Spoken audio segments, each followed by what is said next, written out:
आ गए या बाहर अब भी है कोई? तुम ऐसे ही आते रहोगे।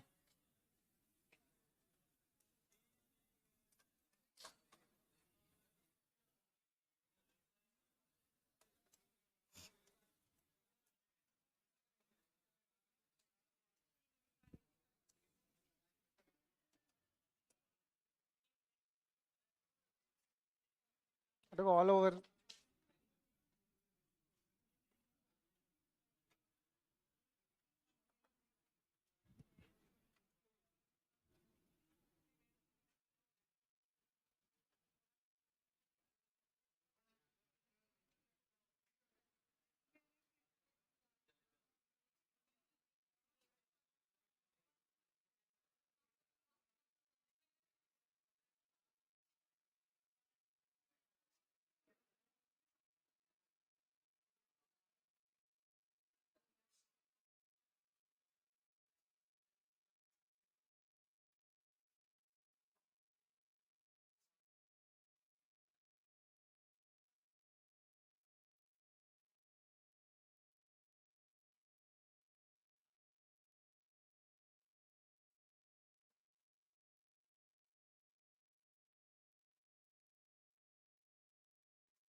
लो, ठीक है। मोटा मोटा जो भी आपका सिलेबस है डीबीएमएस का,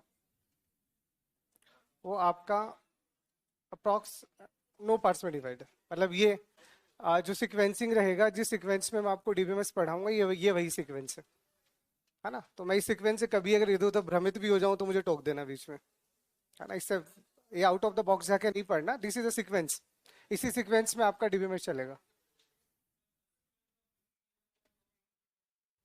एसक्यूएल का प्रैक्टिकल करने से होगा क्या? हाँ तो डॉक्स बताओ ना, मैं वैसे ही सॉल्व कर दूंगा बिना प्रैक्टिकल के। हाँ, आप जैसे सी पढ़ रहे हो सर से, प्रैक्टिकल करवाते हैं, ठीक है। अगर प्रैक्टिकल करवाते भी हैं तो उससे होता क्या है, सिर्फ आपको आउटपुट दिखता है। आपको आउटपुट दिखता है, चेंजेस कर करके थोड़ी सा पॉसिबिलिटीज बना देते हैं। ये चीज एसक्यूएल में इसलिए पॉसिबल नहीं है, रीजन बीइंग इस सिस्टम में डायरेक्ट नहीं चलेगा एसक्यूएल। और आपको नीड भी है तो देखो यहाँ क्या होता है, एसक्यूएल के प्रैक्टिकल करने का मतलब अकेले एसक्यूएल को 1 महीने पढ़ना, है ना। एसक्यूएल का ऑलरेडी मैं 10-12 घंटे का क्लास देता हूँ, ऐसा नहीं कम दूंगा, है ना। Only SQL, not advance SQL. तो यहाँ अगर कुछ पढ़ना होगा, नीड भी है, तो एसक्यूएल में एक और प्रॉब्लम है। SQL according to the databases अलग अलग होते हैं। आप एसक्यूएल सर्वर यूज कर रहे हो, आप माई एसक्यूएल यूज कर रहे हो, समझ रहे हो। तो वहां एसक्यूएल के सिंटैक्सेस वेरी करते हैं। तो ये कोई कंसर्न नहीं है। बाकी कुछ नीड रही तो वो तो वंस अपॉन ए टाइम, बहुत बाद की बातें हैं, तब तक जिंदा रहे हम। वहां तक तुम आ पाओ, रेगुलर क्लास में रहो, है ना। वो ज्यादा इंपॉर्टेंट है। अप्रोक्स 50 घंटे, ज्यादा भी हो सकता है। वो अगर आप पढ़ने वाले रहे तो मैं ज्यादा पढ़ाऊंगा, नहीं पढ़ने वाले रहे तो 50 भी नहीं होंगे। तो तुम मन लगा के पढ़ो, टाइम का तुम्हें भी नहीं पता चलेगा और मुझे भी नहीं पता चलेगा। कितने क्वेश्चन आएंगे, इतने आएंगे कि तुम पास हो जाओगे। तो तुम डीबीएमएस पढ़ लो, ठीक है। लिख लो, चलो 1 बाय 1 फिर इसको स्टार्ट करते हैं।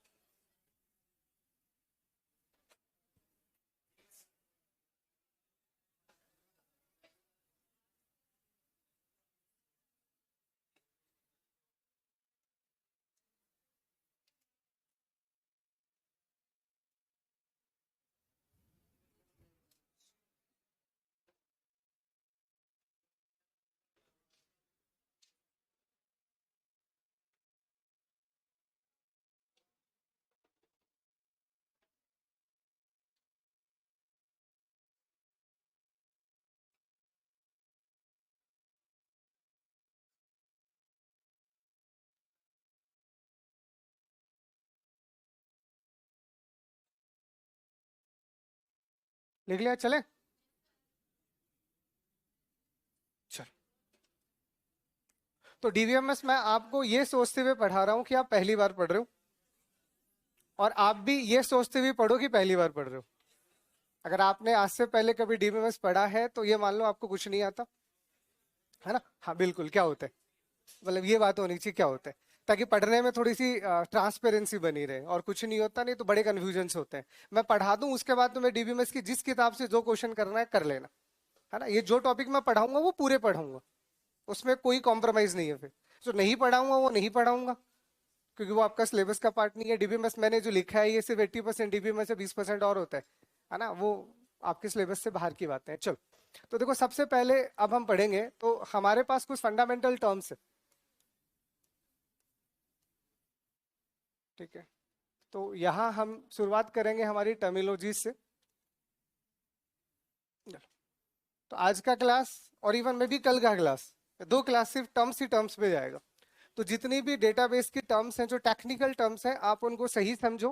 फालतू का हिंदी ट्रांसलेशन मत मारना, फालतू का हिंदी ट्रांसलेशन मत मारना, कोई मतलब नहीं निकलेगा। जो टर्म जिस सब्जेक्ट का है वो वहां वैसे ही यूज होता है, ट्रांसलेशन करने से उसका अनर्थ हो जाता है, ठीक है। तो चलो, तो डेटाबेस में सबसे जरूरी और सबसे फंडामेंटल टर्म क्या है? डेटा, खुद डेटा। तो बिना डेटा को समझे तो हम जा ही नहीं सकते। तो सबसे पहले हम आपको डेटा के बारे में डिटेल से समझाते हैं, ठीक है। तो डीबीएमएस में, डेटाबेस मैनेजमेंट सिस्टम में, सारा का सारा रोल सिर्फ डेटा का ही है।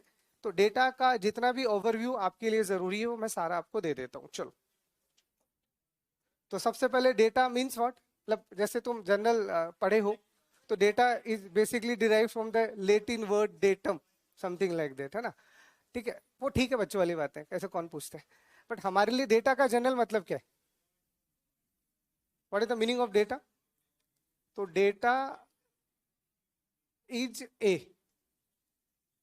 ठीक है, data is a row,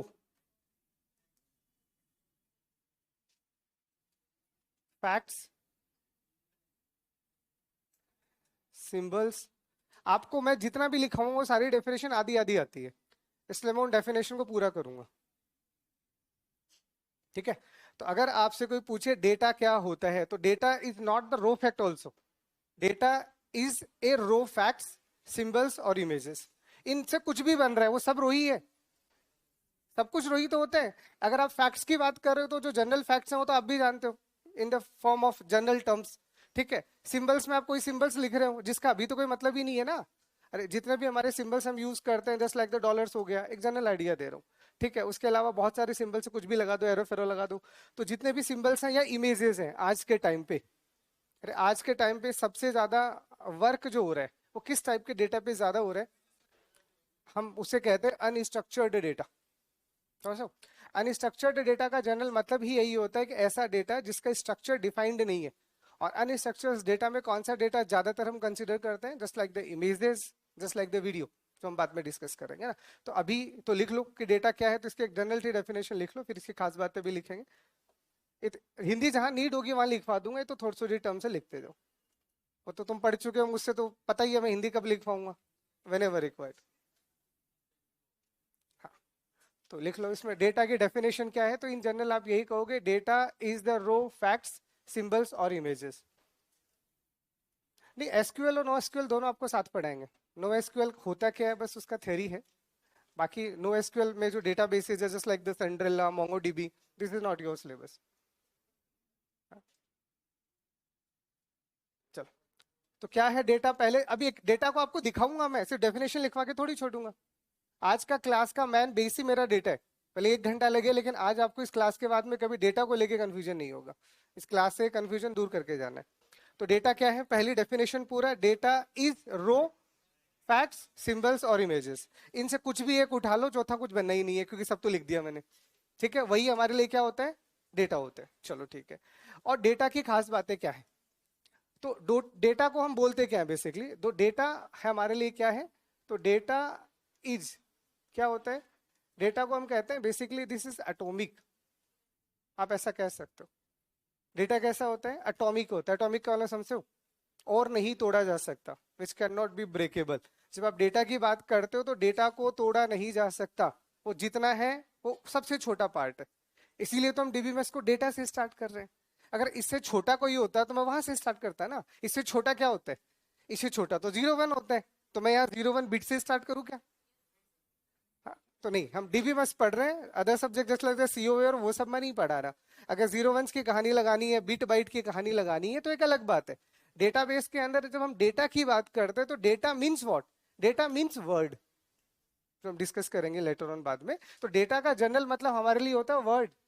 like आपका कंप्यूटर अगर ये कहता है कि हमारा 8 बिट का ऑपरेट, मान लीजिए आपका सिस्टम है, तो किसी भी इंफॉर्मेशन को 8 बिट में स्टोर करेगा। Just like your ASCII code, ASCII code आपका 8 बिट का होता है। तो इसका मतलब वो ए को, कैपिटल ए को स्टोर करेगा तो 8 बिट में 0 1 लेगा। तो in DBMS we are not interested with the 0 1। DBMS में हमें 0 1 से कोई लेना देना नहीं है, हमें हमारे शब्दों से, वर्ड से लेना देना है। इसीलिए हमने सबसे छोटा जो वर्ड है उसको एक टेक्निकल टर्म दे रखा है, डेटा। ठीक है, तो डेटा हमारे लिए क्या होता है? एटॉमिक होता है, जिसका मतलब मैं लिख देता हूं, तुम्हारा कोई भरोसा नहीं है, दैट इज,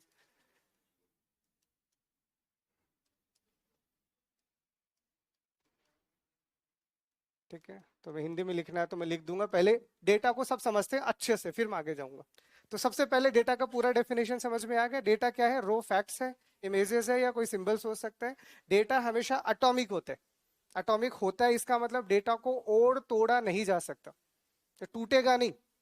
डेटा को लेके डेटाबेस बनता है, बट डेटा टूटेगा नहीं, याद रखना। तो डेटा का मीन्स हमारे लिए क्या हुआ? डेटा एटॉमिक होगा, मतलब उसको और नहीं तोड़ा जा सकता। लिखते जा रहे हो ना?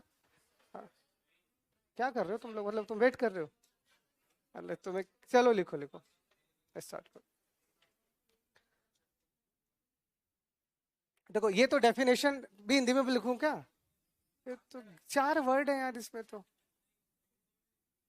कोई भी रो, फैक्ट्स, इमेजेस और सिंबल्स को हम डेटा कहते हैं। इसमें कितनी हिंदी आई? सारे टेक्निकल टर्म तो मैंने इंग्लिश में बोले हैं। किसी भी, किसी भी रो, फैक्ट्स, सिंबल और इमेजेस को हम डेटा कहते हैं। लिख लो।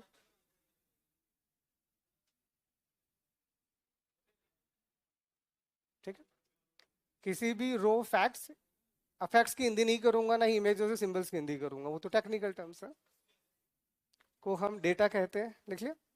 अगले लाइंस में लिख लो। डेटा एटॉमिक होता है, डेटा एटॉमिक होता है मतलब जिसको और नहीं तोड़ा जा सकता।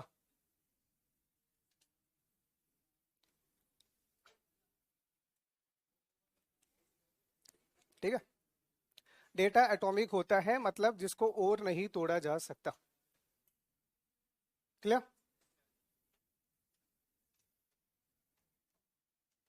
There is no direct meaning. देखो जो मुझसे पहले पढ़ चुके हैं ये, वो उनको भी पता है कि बोर्ड पे मैं एक शब्द हिंदी का नहीं लिखूंगा। मतलब जो फर्स्ट टाइम पढ़ रहे हैं, आई थिंक उनको कोई अगर कंफ्यूजन है तो मैं पहले क्लियर कर देता हूँ। जो पढ़ रहे हैं आदिकाल से मुझसे, वो मुझे जानते हैं मेरी नीयत क्या है। तो मैं हिंदी नहीं लिखता ना, मुझे लिखनी आती है। तो बोर्ड पे जो लिखा जाएगा वो शुद्ध 100% इंग्लिश लिखा जाएगा। हिंदी में बोलता हूँ क्योंकि वो तुम्हें लिखनी आती है, मुझे नहीं आती, मात्राएं नहीं समझ आती मुझे, कहाँ छोटी लग रही है कहाँ बड़ी लग रहा है। तो खामखा मैं अशुद्ध हिंदी नहीं लिख सकता, तौहीन हो जाएगी ना मातृभाषा की। तो इंग्लिश में गलतियां ठीक चलती हैं, है ना? तो लिखो, अगला लिखो। अगला पॉइंट लिख लिया। ये डेटा की सारी कुंडली आपके सामने बना रहा हूँ, एक एक शब्द ध्यान रखो, धीरे धीरे डीबीएमएस आपको खुद ही समझ में आएगा। Definition clear? दूसरा, डेटा को और नहीं तोड़ा जा सकता मतलब एटॉमिक होता है। अगला लिखो, डेटा का डायरेक्ट कोई मतलब नहीं होता। डेटा हमेशा मीनिंगलेस होता है, पढ़ा है ना आपने? ये तो शब्द आपने सुना होगा। तो there is no direct meaning of data, तो हम क्या कहेंगे? That is meaningless.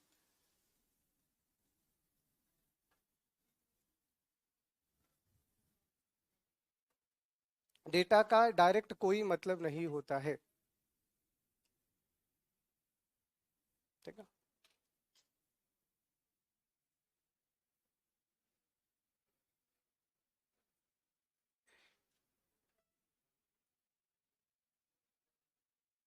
ठीक है, और क्या कहोगे? तो आप कह सकते हो data is cold, basically data is cold primary information.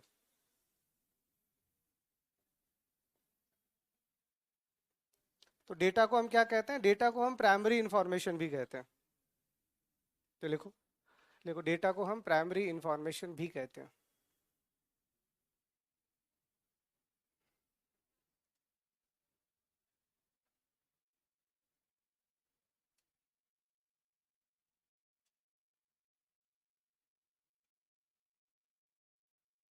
Data को हम प्राइमरी इंफॉर्मेशन भी कहते हैं।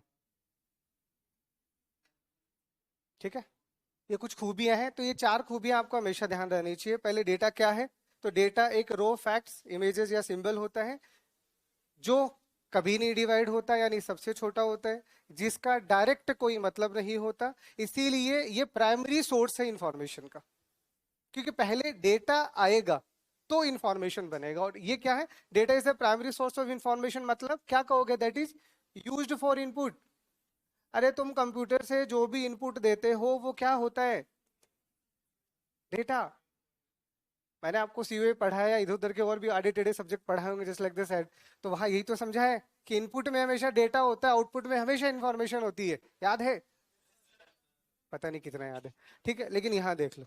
ठीक है, तो डेटा हमेशा प्राइमरी इंफॉर्मेशन होती है। इसका मतलब क्या होता है? इसका इस्तेमाल हम इनपुट के लिए करते हैं, तो इनपुट हमेशा डेटा ही होता है। ऑलवेज रिमेंबर दैट, ये याद रखना। ठीक है,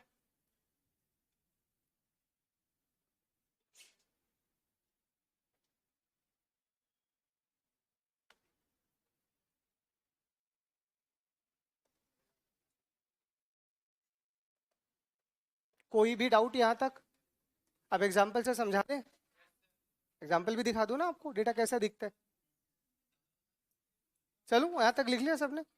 चलो, तो चलो देखो, एग्जाम्पल की अगर हम बात करते हैं, समझना। तो एग्जाम्पल के तौर पे मैं ऐसा कह सकता हूं कि जैसे मैंने लिख दिया 15 फॉर एग्जाम्पल, ठीक है, या फॉर एग्जाम्पल मैंने लिख दिया राम। ठीक है, तो मैंने 15 लिखा, बट क्या कुछ समझ आता है 15 क्या है? क्या 15 का कोई मतलब है? ठीक है, क्या राम का कोई मतलब है? बट इन्हीं दोनों को जोड़ के अगर मैं ऐसा कह दूं कि Ram, my name is Ram and my age is 15, तो कोई मतलब निकलेगा? हाँ जी, बिल्कुल निकलेगा। तो इसका मतलब मैं ये कह रहा हूँ, तुम 15 को और नहीं तोड़ सकते। कितना तोड़ोगे, कितना गिरोगे? इतना तो टूट गया बेचारा। ये नाम है, अब नाम को भी कोई तोड़ता है क्या? नहीं तोड़ता। तो इस तरह से चंक्स में आप जो भी लेते हो, मतलब इन जनरल मैं आपको ये कहना चाह रहा हूँ कि अगर मैं ऐसा लिखता हूं कि राम इज ए बॉय, है ना, which age is 15, it is just like that.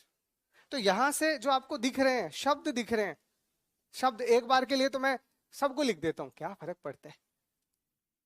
चलो, तो ये एक एक पीस ऑफ डेटा है, पीस, छोटे छोटे पीसेज है। तो आप इन सबको डेटा बोल सकते हो, कोई दिक्कत नहीं है। ये छोटे छोटे बने हैं, जिसका इंडिविजुअली कोई मतलब है क्या?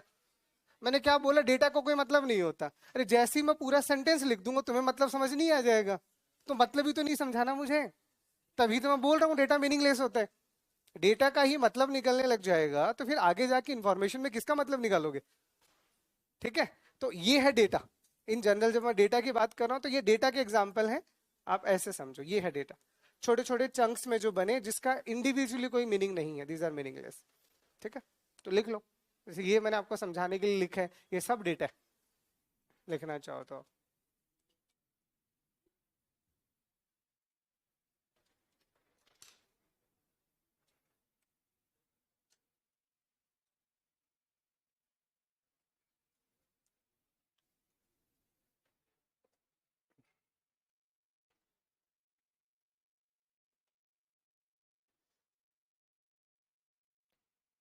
और नोटबुक के लिए तो मैं हमेशा बोलता हूँ, जहां तक हो सके व्हाइट पेज का नोटबुक रखा करो, क्योंकि आदत है मेरी डायग्राम खूब बनवाऊंगा।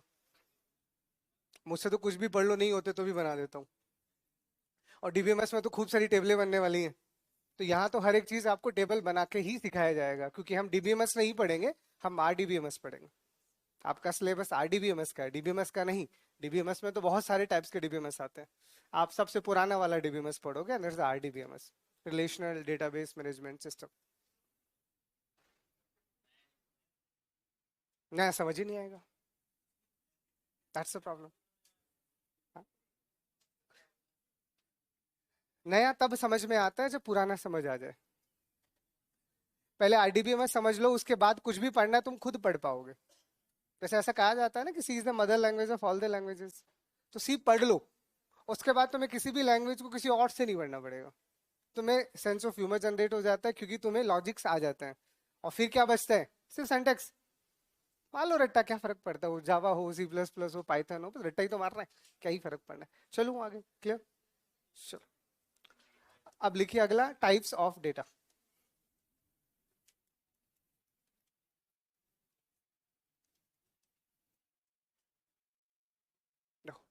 डेटा को हम अलग अलग कैटेगरीज में, अलग अलग बिहाफ पे डिवाइड कर सकते हैं। मैं कुछ फेमस कैटेगरीज अब आपको बता देता हूँ, डायरेक्टली इनडायरेक्टली कहीं ना कहीं काम आ जाएगा।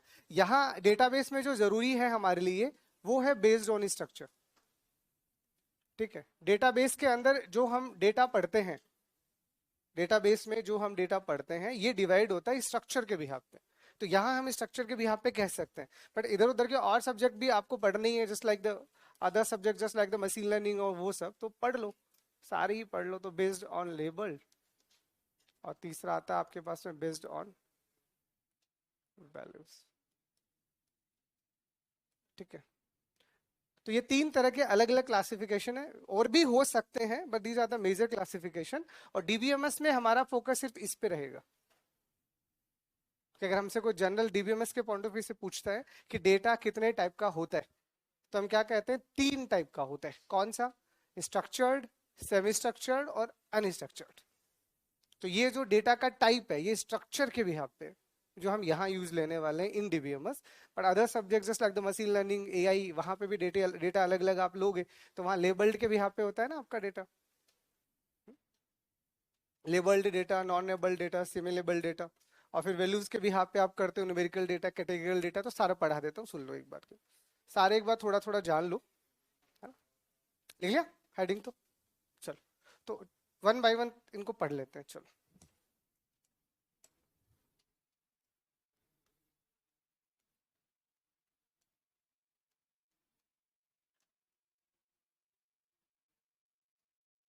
देखो, अब स्ट्रक्चर के बिहाफ पे जो आपका डेटा होता है, स्ट्रक्चर का मतलब यहां से क्या है? स्ट्रक्चर का मतलब है कि डेटा को जब आप रिप्रेजेंट करने वाले हो, जब लिखने वाले हो, तो डेटा को जब लिखोगे तो क्या उसका कोई स्ट्रक्चर है? सुनना, स्ट्रक्चर का मतलब क्या है कि जब भी आप डेटा को लिख रहे हो, तो लिख रहे हो तो क्या कोई डेटा का स्ट्रक्चर है या नहीं है? तो या तो होगा या नहीं होगा। तो नहीं होगा तो बात खत्म, नहीं होगा तो बात खत्म। और है तो है तो फिर दो बातें, कि फिक्स है या कई तरह के। सुन लो पहले अच्छे से, अपने दिमाग में हर चीज को जाने दो कि डेटा के अगर हम स्ट्रक्चर की बातें कर रहे हैं, तो इसका मतलब या तो स्ट्रक्चर होगा या नहीं होगा।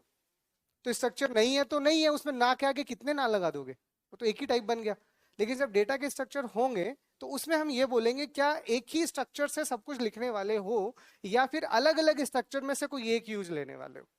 तो इन्हीं की तीन कैटेगरी बन गई, इन्हीं की तीन कैटेगरी बन गई।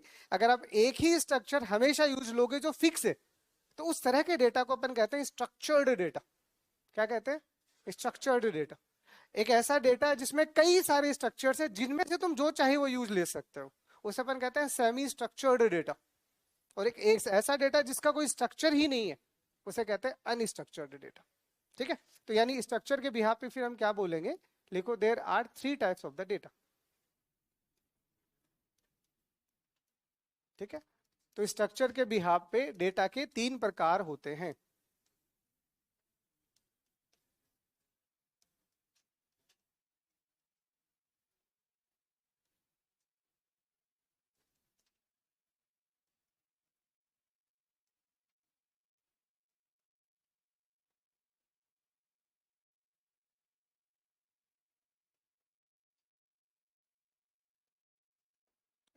ठीक है, तो देखो स्ट्रक्चर के बिहाफ पे डेटा के तीन प्रकार होते हैं। पहला आपका स्ट्रक्चर्ड डेटा, दूसरा आपका सेमी स्ट्रक्चर्ड डेटा, और तीसरा आपका अनस्ट्रक्चर्ड डेटा। मेरे साथ थोड़ी सी दिक्कत हो रही है, मेरे फॉन्ट कभी बड़े होते ही नहीं है यार, पता नहीं क्यों। वैसे पीछे तक विजिबल है ना? और इतना सारा बोर्ड लगा हुआ बड़ा सा है, हाँ ठीक है।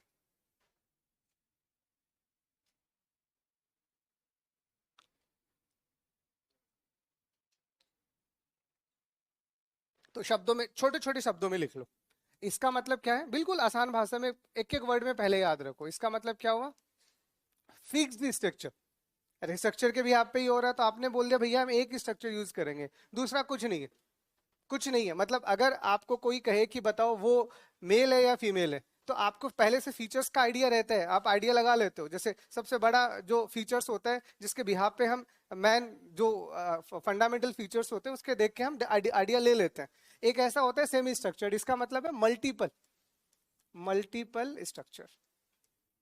ये पहले एक बार अपने दिमाग में छोटा छोटा जाने दो, क्योंकि हमें एमसीक्यूज करना है, और एमसीक्यूज के लिए चीजें समझ में आनी चाहिए, रटी हुई नहीं होनी चाहिए, ठीक है। तो स्ट्रक्चर्ड डेटा का मतलब है फिक्स्ड स्ट्रक्चर, मतलब एक ही होगा, ठीक है। यहाँ पे मल्टीपल होंगे और यहाँ पे कोई स्ट्रक्चर होगा ही नहीं। अब इनको मैं समझाता हूँ विद एग्जांपल, टेंशन ना लो, हर चीज बना के दिखाऊंगा। जितना तुम्हें समझ में आए वहां तक समझ लेना, फिर तुम उसके आगे जाओगे तो इट मीन्स वो एग्जाम्पल तुम्हारी सोचो समझ से परे है। तो कुछ एग्जाम्पल्स मैं तो बता दूंगा, आई एम ट्राइंग कि आपको हर चीज समझाऊं, ठीक है। तो स्ट्रक्चर के बिहाफ पे डेटा तीन तरह के होते हैं, याद रख लोगे। स्ट्रक्चर, सेमी स्ट्रक्चर्ड और अनस्ट्रक्चर्ड। कोई कंफ्यूजन, इन तीनों के शब्दों में पहले क्लियर हो गया ना, होते क्या है। अब दिखते कैसे हैं उनकी बात करते हैं, है ना। तो लिख ले, तो ज्यादा मुझे हिंदी इंग्लिश करनी ना पड़े इसलिए मैं बहुत कम लिखता हूँ। जहां नीड पड़ेगी वहां मैं ज्यादा लिखूंगा, जहां चीजें समझानी होती है उसकी मैं ट्रांसलेशन कर दूंगा।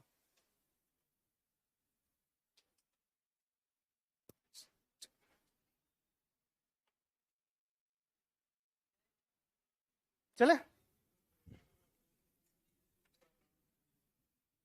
तो आज थोड़ा क्लास डिले हो गया, बाकी मेरी क्लास मॉर्निंग में ही लूंगा मैं, टेंशन ना लो। अभी हाँ ये टाइम पे तो तुम्हारी शक्लें, तुम्हें आधों को तो नींद आ रही है, क्या पढ़ाऊं मैं तुम्हें। तुम्हें देख के मुझे और आने लग जाएगी।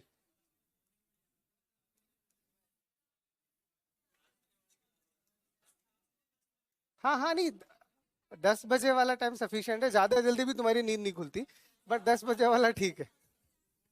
अब सही टाइम है, चलो। तो सबसे पहले देखिए स्ट्रक्चर्ड डेटा, इधर देख लो। डेफिनेशन तो पहले ही क्लियर हो गया, लिखो the data which is always represented by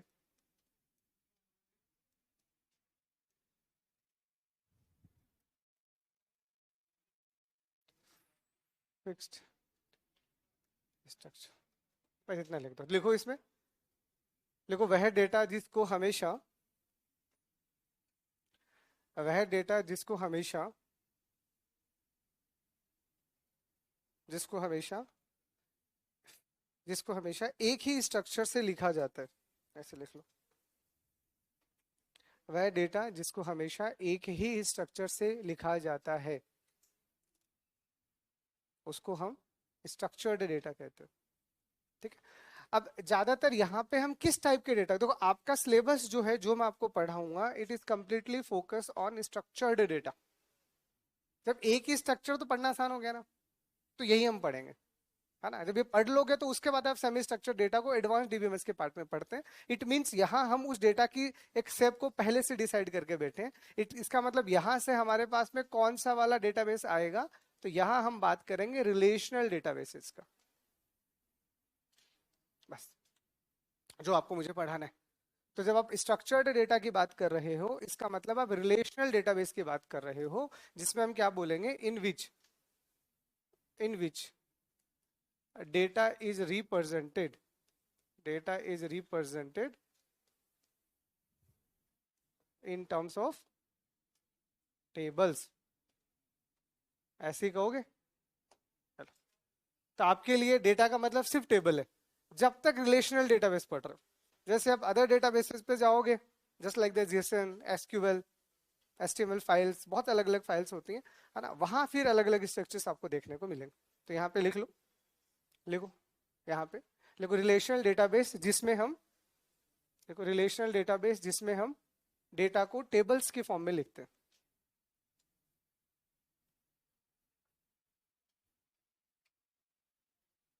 ठीक है। तो यानी यहाँ पे जब भी आपको कोई पूछे कि हमें स्ट्रक्चर्ड डेटा दिखाओ, तो आप उसके मुंह पे टेबल मार देना, ठीक है, सिंपल, क्योंकि ये फिक्स हो गया ना स्ट्रक्चर। बस इसके अलावा ना कुछ सोचना है, ना कुछ सोचने देना है अपने दिमाग को।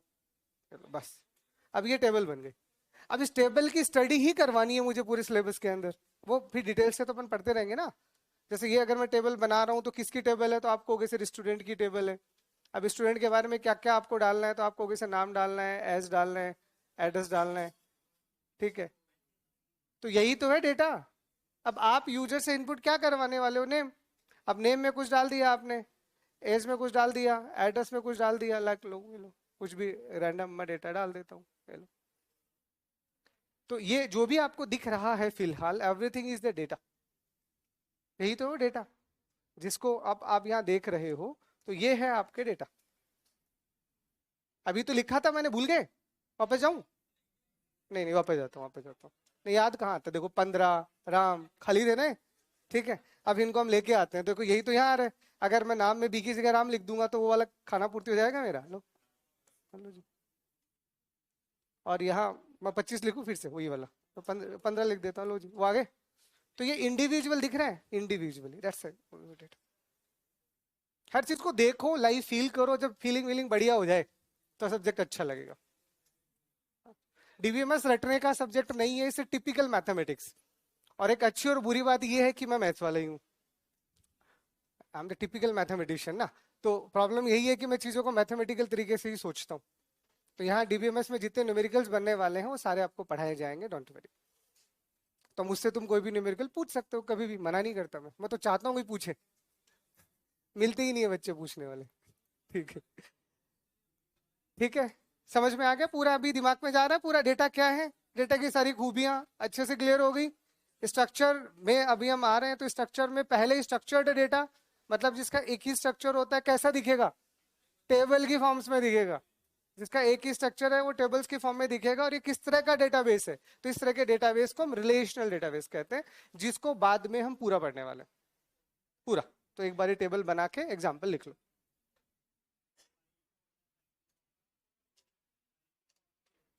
नहीं, फाइल की फॉर्म में डेटा हो सकता है, लेकिन उस फाइल का कोई फिक्स फॉर्मेट नहीं होता। वो फाइल आपका टेक्स्ट फाइल हो सकता है, वो फाइल आपका एक्सेल फाइल हो सकता है, मैं और बोलूंगा तो क्या और एक्सटेंशन लगते जाएंगे। तो फाइल ही तो है हमारा सबसे बड़ा क्लेश। देखा जाए तो डेटा हवा में तो नहीं आएगा, we are not the Iron Man ना, कि प्रोजेक्टेड लाइट करके हवा में सारे के सारे डेटा को उछाल दिया। हमारे लिए डेटा आना किसी ना किसी फाइल की टर्म में ही है, फाइल विद सम एक्सटेंशन। वो मैं वहां से स्टार्ट ही नहीं करता डीबीएमएस, मैं पहले सारी टर्म्स पढ़ाऊंगा, फिर मैं ही समझाऊंगा कि what is the difference between file based system और डेटा। मेरा डेटाबेस पढ़ाने का तरीका अलग है, मैं वहां से स्टार्ट नहीं करता जहां से दुनिया स्टार्ट करती है। मैं पहले आपको सारी टर्म्स पढ़ाऊंगा, आपको जब समझ में आ जाएंगी सारी टर्म, तब मेरी पहली क्लास डीबीएमएस की स्टार्ट होती है। मैं हमेशा ऐसे तो पढ़ाता हूँ, सब्जेक्ट को पढ़ाने से पहले की फंडामेंटल चीजें। ठीक है, चलूँ आगे, यहां तक कोई डाउट? चलो, तो स्ट्रक्चर्ड हो गया, तो चलो दूसरा। दूसरा हमारे पास आएगा semi structured. Semi structured data. तो सेमी स्ट्रक्चर्ड डेटा का मतलब क्या हो, क्या समझे? Data which can be represented, which can be represented in multiple forms or structures, like लिखता हूं, अब यहां पे लिख लो, लिखो वह डेटा जिसको हम, वह डेटा जिसको हम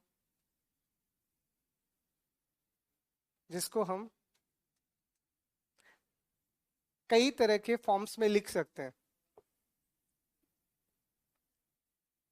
वह डेटा जिसको हम कई तरह के फॉर्म्स या स्ट्रक्चर में लिख सकते हैं,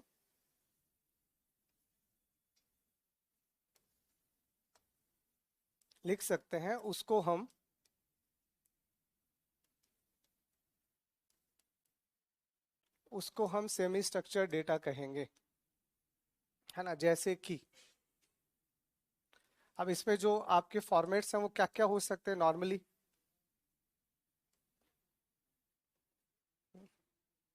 तो यहाँ पे आप अलग अलग तरह के स्ट्रक्चर सपोर्ट कर सकते हो, जैसे कि जेसन फाइल, ठीक है, जैसे कि आपका XML file, one of the HTML is also the example of this, ठीक है। तो जेसन मीन समझते हो,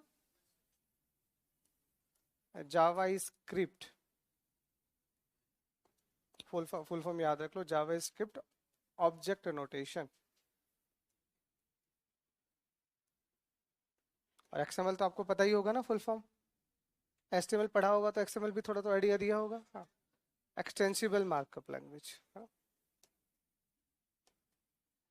जेसन के अलावा बेसन भी होते हैं, बाइनरी, जावास्क्रिप्ट जैसे जेसन के साथ साथ में आप लेना चाहो तो बेसन भी आप लिख सकते हो। This is binary JavaScript object file. तो ये बाइनरी फाइल होती है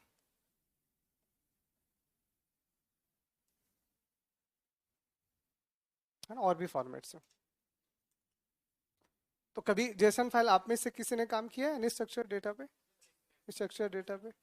अगर आपने काम किया होगा तो आपने जेसन फाइल को जरूर देखा होगा, क्योंकि जेसन फाइल के बगैर तो बैकएंड बनता ही नहीं है। लाइक आपने अगर मोंगोडीबी पे काम किया है, ठीक है, तो आपको पता होगा तो कैसे लिखते हैं वहां पे, in the forms of curly braces only, bracket में ब्रैकेट में ब्रैकेट में ब्रैकेट लगाए जाओ जितनी तुम्हारी श्रद्धा है, तो अपने आप ही हो जाएगा। तो एग्जैक्टली हम क्या कहते हैं, सुनना, मुद्दे की बात क्या है, आपको एक इजी भाषा में, आसान भाषा में एक्सएमएल समझाती जेसन समझाता हूँ, समझ में आ जाएगा हमेशा के लिए। सुनना, जब हम स्ट्रक्चर्ड डेटा की बात करते हैं तो स्ट्रक्चर्ड डेटा में हम डेटा को टेबल्स की फॉर्म में लिखते हैं, ऐसा। अब टेबल्स को हम थोड़ा और इजी लैंग्वेज में बोले तो क्या बोलेंगे, कलेक्शन ऑफ रोज। कॉलम अपने आप बनती है, कॉलम हमारे लिए फंडा ही नहीं है, कॉलम को हम दिमाग भी नहीं लगाते। हम कहते हैं हमारे लिए टेबल का मतलब क्या है, तो अब क्या कहोगे, कलेक्शन ऑफ रोज, मतलब एक ऐसा स्ट्रक्चर जिसमें बहुत सारी रो को आपने एक के ऊपर एक जमा दिया। तो जब बहुत सारी रो को आप एक के ऊपर एक जमाओगे तो वो स्ट्रक्चर ही तो टेबुलर होता है, ठीक है। लेकिन अगर मैं यही कहूं कि ठीक है, अगर हम यही चीजें अलग अलग कर दे जैसे कि मैं हर एक रो को अलग अलग लिख दूं तो that's called the JSON file. उसी फाइल को हम जेसन फाइल कहते हैं। इन शॉर्ट मतलब आप अपने लिए कुछ तो दिमाग में डालो। देखो मैं किसी भी चीज को समझाए बगैर तो आगे जाऊंगा नहीं, अगर कुछ लिख दिया है तो थोड़ा तो जरूर समझाऊंगा। तो टेबल समझ में आ गया। तो चलो अब मैं ये कह रहा हूँ, सुनना सुनना, मैं कह रहा हूँ कि इसको मैं अलग से लिखना चाह रहा हूँ, मतलब इसकी एक अलग फाइल बनेगी। इसको मैं अलग से लिखना चाह रहा हूँ, मतलब इसकी एक अलग फाइल बनेगी। इसका मतलब इसी को अगर मुझे जेसन में लिखना होगा, अगर इसी को मुझे जेसन में लिखना होगा तो जस्ट टेक द आइडिया। तो कैसे लिखने वाले हैं, क्या क्या था उसमें पहले बताना मुझे। तो पहले लगाओगे करली ब्रेसेस, क्या था, नेम था, और क्या था, एज था, और क्या था, और एड्रेस था। ये तीन चीजें थी। तो नेम, एज और एड्रेस में पहले वाले का नाम क्या था, मान लो ए, एज क्या था 20, एड्रेस क्या था जयपुर। तो ये क्या है, गौर से देखना, ये क्या है, ये एक ही तो रो है, it is only one row. इसका मतलब अगर मैं दूसरी रो लिखूंगा तो हाँ, तो मेरे को एक और फाइल बनानी पड़ेगी, जस्ट लाइक दैट। तो दूसरा क्या था, इज जस्ट लाइक राम, वो जो भी रहा होगा। फिर एज क्या थी उसकी, 20 25 15, 15 था क्या, छोटा बच्चे ये तो, चलो कोई नहीं, 15। और एड्रेस का लिखा होगा, अच्छा sorry, it is just like that, it is just like that, ठीक है। तो बस ये एक थोड़ा आइडिया दे रहा हूँ, प्रॉपर मुझे पढ़ाना नहीं है। अगर जैसे पढ़ाना इसका मतलब फिर मैं आपको एसक्यूएल नहीं, मैं आपको मोंगोडीबी पढ़ा रहा हूँ, तू पढ़ो ना, फिर उसको कौन मना कर रहा है। But MongoDB is not your part of syllabus, SQL तो तुम्हें ढंग से समझ नहीं आता, अब तो मोंगोडीबी और पढ़ना है ना। तो पहले उसको समझ लो, फिर मोंगोडीबी तो और आसान होता है, सच में बहुत आसान है। वहां तो ज्वाइन वाइन भी नहीं होता है, चीजें बहुत आसान कर दी गई है, सिंटेक्स बहुत ईजी कर दिए गए, वो तो 2 दिन का भी नहीं होता, ठीक है। तो अब क्या समझे, इधर देखो, क्या समझे कि हमें सेमी स्ट्रक्चर का मतलब समझ आया कि डेटा जो आने वाला है वो कई सारे फॉर्मेट्स में लिखे जाने वाले हैं। इसका मतलब जेसन का अपना एक फॉर्मेट है। और भी एग्जांपल, ऐसा नहीं यही है, भूल और बोलो क्या हो सकता है, सीएसवी फाइल, क्या कह रहे हो, हाँ हाँ वो अलग फॉर्मेट हो गया। उसके अलावा आपके पास सीएसवी फाइल आ गई, टीएसवी फाइल आ गई, नाम सुना इनका, सीएसवी टीएसवी। तो मैं ये कहना चाह रहा हूँ यहाँ पे डेटा को लिखने के लिए कई सारे फॉर्मेट है, हमें उन फॉर्मेट को नहीं पढ़ना, बस हमें डेफिनेशन जाननी थी, इसलिए मैंने इतना कुछ बता दिया, ठीक है। ये नाम लिख लिया सबने, तो एक थोड़ा सा बस अपने नॉलेज के लिए ये एग्जाम्पल लिख लो। चाहिए तो तुम एक ही लिख लो, दोनों तो मैंने आपको समझाने के लिए किया, वन इज सफिशिएंट। बाकी तुम्हारी शब्द है, तुम दोनों लिखना चाहो तो दोनों लिख।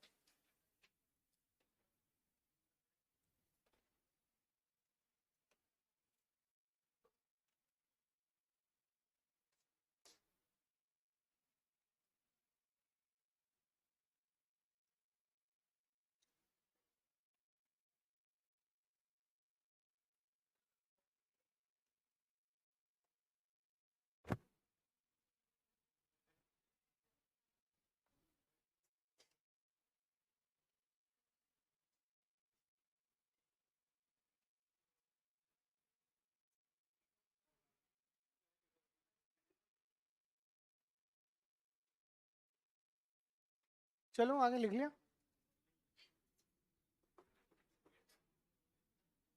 लिखने का थोड़ा सा स्पीड बढ़ा दो तुम लोग, बहुत धीरे लिखते हो ऐसे आराम आराम से।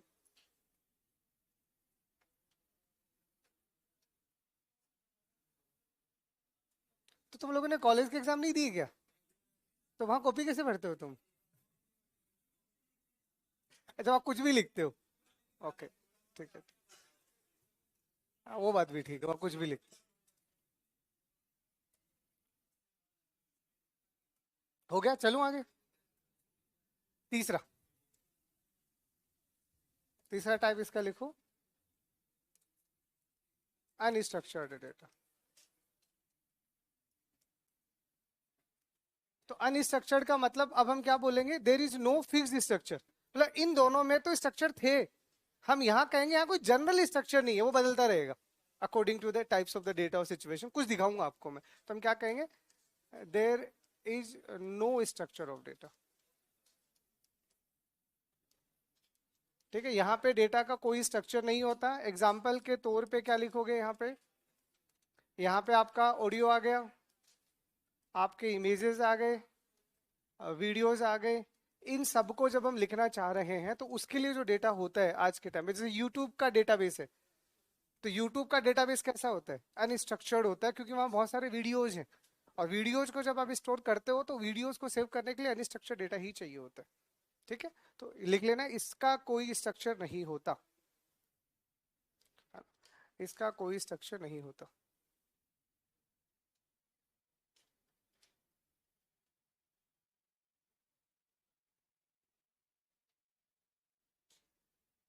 एक जनरल बस आपके नॉलेज के लिए पूछ रहा हूं मैं तो ऐसे ही, कि आपको अगर कोई पूछे, बस क्यूरियोसिटी के लिए, इच्छाएं होनी चाहिए जानने की, और आपकी होगी। चलो, तो मैं आपसे सिर्फ जनरल ये पूछना चाहूँ कि मुझे अगर किसी इमेज को डेटा के फॉर्म में लिखना है तो इमेज कैसे लिखी जाती होगी? जस्ट एक आइडिया ले रहा हूँ, कैसे लिखी जाती होगी, क्या कर। तो इमेज में पहले तो मैटर करता है कि आपका इमेज मोनोक्रोमिक है या कलर्ड, मतलब कि ब्लैक एंड व्हाइट है या कलर्ड है। आपके तरीके से बोल देता हूँ, है ना। तो डेटा या तो कलर्ड होगा या ब्लैक एंड व्हाइट होगा। तो एक बार अगर मैं ऐसा कहूँ कि मेरे पास एक इमेज है, वो कलर्ड इमेज है, चलो ठीक है। अब इस कलर्ड इमेज को लिखने के लिए हम क्या तरीका यूज करते हैं? तो नॉर्मली देखो यहाँ पे जो सिस्टम यूज होता है, नॉर्मली कलर इमेज को सिस्टम में लिखने के लिए हम क्या यूज लेते हैं? आरजीबी मॉडल नाम सुना है कभी?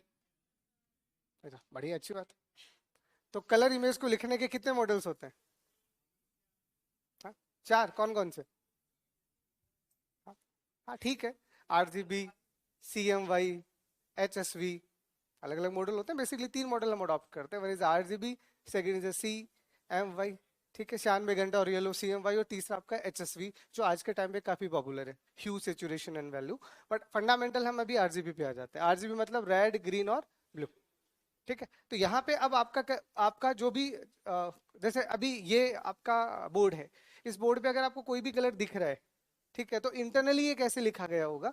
तो यहाँ पे नॉर्मली समझना, यहाँ पे जब भी हम किसी कलर इमेज को लिखना चाहेंगे तो colour image is always represented in form of 3D model. इसे 3D मॉडल दिखाओ, कलर इमेज हमेशा 3D मॉडल में लिखी जाती है। This is the part of computer graphics, कभी पढ़े हो?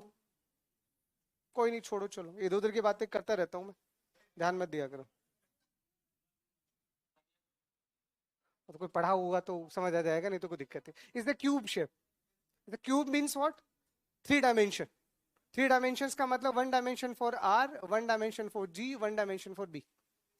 It is just like that. तो यहाँ पे जब आप लोगे कलर्स को लोगे तो यहाँ पे हम 3 अलग अलग डायमेंशंस लेते हैं, 3 डायमेंशन में हम 3D मॉडल बनाते हैं। अब यहाँ पे अगर आपका पास कोई भी कलर आया होगा, तो जनरल एक आइडिया दे रहा हूँ, मतलब समझ लो, कुछ समझ में आए तो ठीक है, नहीं छोड़ना तो तुम्हें वैसे ही है।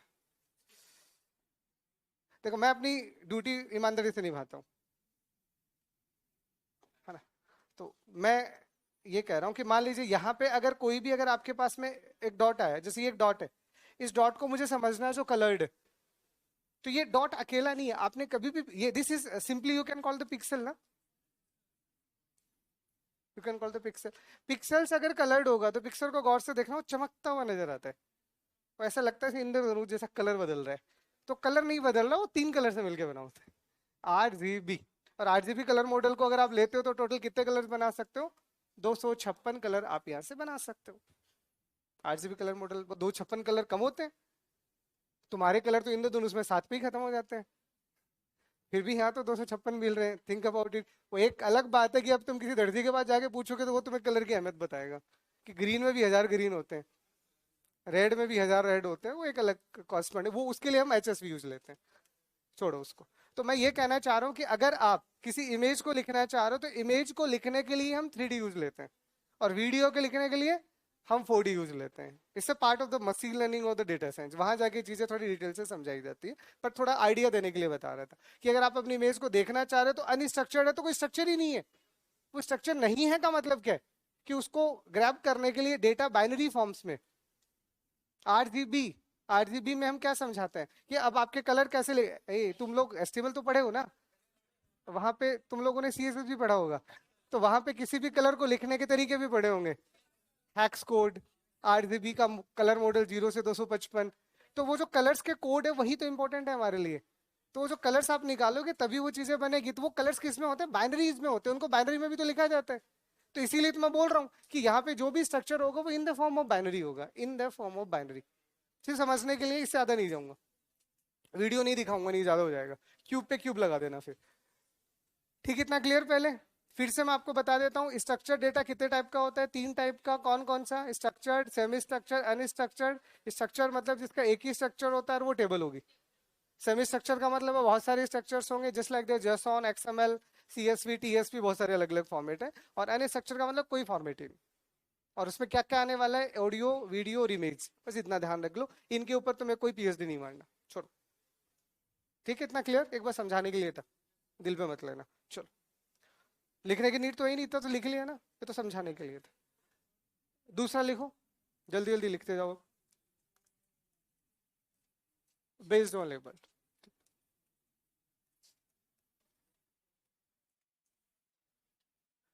अब लेबल के हिसाब से अगर हम डेटा को डिवाइड करते हैं तो लेबल के हिसाब से हमारा डेटा 3 तरह का होता है। One is called labelled data,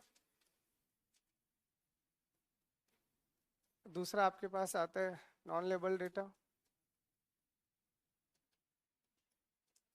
और तीसरा आपके पास आता है semi label data.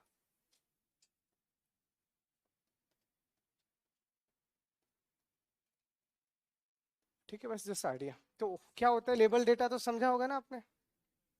These terms are basically using the machine learning ना, जहाँ पे हम हमारे एल्गोरिथम्स पढ़ते हैं, like the supervise, unsupervise, reinforcement learning. थोड़ा बहुत मशीन लर्निंग तो है आपके, इंट्रोडक्शन तो लोगे ट्रेंडिंग टेक्नोलॉजी में, तो वहाँ मेरे को पढ़ा नहीं है, तो वहाँ मिल लोगे मुझसे।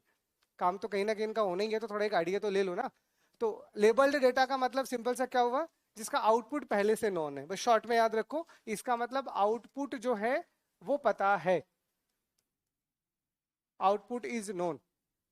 अरे कहाँ यूज लेते हैं हम लोग इसको? सुपरवाइज्ड लर्निंग में। सुपरवाइज लर्निंग पढ़ी है, लीनियर रिग्रेशन। तो हम क्या कहते हैं, देखो मशीन लर्निंग किस तरह से ट्रेंड होता है, मशीन लर्निंग के जो मॉडल्स होते हैं वो कैसे काम करते हैं, आप उसको डेटा देते हो, ठीक है, तो कौन सा डेटा दोगे? Trend data. तो आपके पास जो डेटा होता है उसमें मान लीजिए इनपुट भी है और आउटपुट भी है, आप दोनों दोगे, फिर वो गैस करता है। फिर वो क्या करता है? गैस करता है। जैसे फॉर एग्जाम्पल, चलो थोड़ा सा एग्जाम्पल तो बता देते हैं आपको, ज्यादा तो नहीं लेकिन एक एग्जाम्पल मैं आपको दे देता हूँ। जैसे यहाँ पे मान लो मैंने कुछ ऐसा लिखा कि यहाँ पे आपके पास में एज आ गया, और यहाँ पे मान लीजिए इनकम आ गया, ठीक है। तो मान लीजिए मैं यहाँ पे कुछ लिख रहा हूँ, हालांकि छोटे बच्चों के इनकम आजकल होने लग गया है, कर लेते हैं फेसबुक से, इन्फ्लुएंसर बन गए ना सारे आजकल, पढ़ाई लिखाई छोड़ के। ठीक है, तो ये मैं एक बार थाउजेंड्स में लिख रहा हूँ। ठीक है, तो मैं ये कह रहा हूँ कि इस साल के बच्चे का इनकम इतना है। ठीक है, अब मैं आपसे पूछ रहा हूँ कि आप मुझे उस एक बच्चे का इनकम बताओ जिसका एज 21 साल रहा होगा। Supervise learning. सुपरवाइज लर्निंग क्या कहता है कि आप हमें इनपुट आउटपुट दोनों दो। तो मैंने आपको बोल दिया कि अगर एज ये है तो उसकी इनकम इतनी होगी, टेबल में सब कुछ मेंशन है। अब मैं आपसे पूछूंगा कि 10 से 25 के बीच तो मैंने दे दिया, बट बीच में और भी तो एज रही होंगी। 11 गायब है, 13 गायब है, तो अब मैंने इसमें से एक रैंडम एज उठा ली 21, और मैं आपको बोल रहा हूँ कि 21 साल के बच्चे की इनकम क्या रही होगी, आप बताओ। तो मैं आपसे इस इनपुट पे आउटपुट पूछ रहा हूँ ना, इस इनपुट पे आउटपुट पूछ रहा हूँ कब, जब मैंने पहले से आपको आउटपुट बताया था। तो आपका ये डेटा ही है in form of table, but इस टेबल के अंदर हमने जो डेटा दिया है उसमें से लास्ट वाला कॉलम ऐसे आउटपुट रीड होगा। कई बार मल्टीपल आउटपुट्स भी आते हैं, बट एक बार मैं एक ही आउटपुट लेके चल रहा हूँ कि आप इनपुट कितने भी रख लो, आउटपुट तो एक ही आता है। आउटपुट तो एक ही आता है, तो इसका मतलब ये वाला आपका आउटपुट की तरह ट्रीट हो रहा है और ये इनपुट की तरह ट्रीट हो रहा है, इसका मतलब आपको आउटपुट पता है। तो अगर आपको किसी भी डेटा का आउटपुट भी दे रखा है और इनपुट भी दे रखा है, तो उस डेटा को अपन कहते हैं लेबल्ड डेटा। लेबल का मतलब क्या है, हमने बता के उसके माथे में चिपका के भेजा कि आउटपुट है। लेबल यही तो होता है कि आपने जैसे एमआरपी अपन लिखते हैं, लेबल ही तो एक तरह से कि कोई भी आइटम कितने रुपए का बिकेगा। तुम कहीं मार्केट में जा रहे हो, कोई शॉप पे कोई चीज खरीद रहे हो, किसी पे अगर कोई टैग नहीं लगा हो, तुम खरीदते हो, दिल की धड़कन ऊपर नीचे हो जाती है, पता नहीं कितना सस्ता महंगा है। तो पहले ये कह के भाई इसका टैग क्या है बताओ, तो लेबल ही तो है।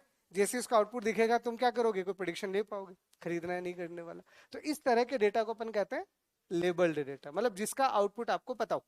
फिर दूसरा आता है नॉन लेबल्ड डेटा। इसका मतलब सारे इनपुट ही आउटपुट नहीं पता, आउटपुट पता ही नहीं होगा यहाँ पे। ठीक है, तो यहाँ पे हम क्या कहेंगे, आउटपुट इज नॉट नॉन। बस शॉर्ट शॉर्ट में याद रख लो, क्योंकि इनको डिटेल से पढ़ने का मतलब है फिर मशीन लर्निंग की जंग छेड़ देना, वो एआई में जाना है। पर एक आइडिया तो ले लो। और ये सेमी हो गया, मतलब क्या हो गया, दोनों का मिक्स। शॉर्ट में समझ में आ गया, मतलब कुछ के लेवल होंगे कुछ के लेवल नहीं होंगे, कुछ के लेवल होंगे कुछ के लेवल्स नहीं होंगे। ठीक है, तो बस एक एक लाइन में इनकी डेफिनेशन लिख लो कि लेबल्ड डेटा का मतलब हमें आउटपुट भी पता है, नॉन लेबल डेटा का मतलब आउटपुट नहीं पता, और सेमी लेबल्ड का मतलब किसी का आउटपुट होगा किसी का नहीं होगा। तो मिक्स हो गया ना, तो शॉर्ट में लिख लो।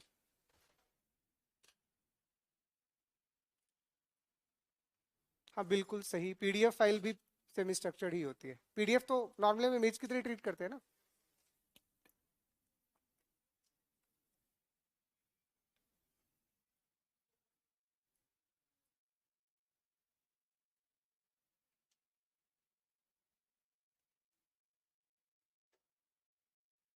चले धीरे धीरे, देखो मैं हमेशा किसी भी सब्जेक्ट को बहुत धीरे स्टार्ट करता हूँ, तो तुम्हें लगता है तुम थोड़े बोर हो रहे हो, लेकिन धीरे धीरे धीरे धीरे अपने आप स्पीड बढ़ जाएगी, तब तक एंजॉय करते रहो। लिख लिया क्या वैसे? तीसरा, ठीक है, बेस्ड ऑन वैल्यू। बस ये एक और लिख लो, फिर हम आगे बढ़ते हैं। तो अब जो भी आपने डेटा लिया है उसका वैल्यू कैसे है, तो नॉर्मली यहाँ पे हम दो तरह की के डेटा को कंसिडर करते हैं। एक को हम कहते हैं न्यूमेरिकल डेटा, और एक को हम कहते हैं कैटेगरिकल डेटा।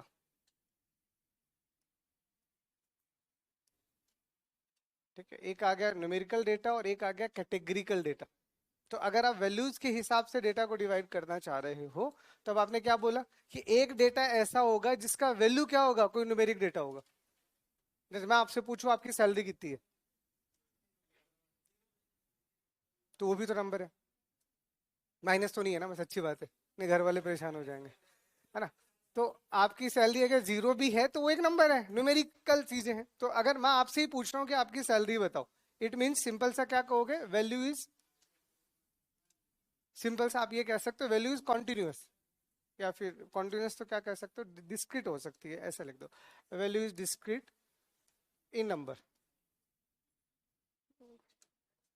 डिस्क्रीट तो ना कहिए, कॉन्टिन्यूस ही कहते हैं इसको, लिखो। वेट मिनट, मैं क्या ज्यादा मैथमेटिकल टर्म यहाँ लगाना नहीं चाह रहा।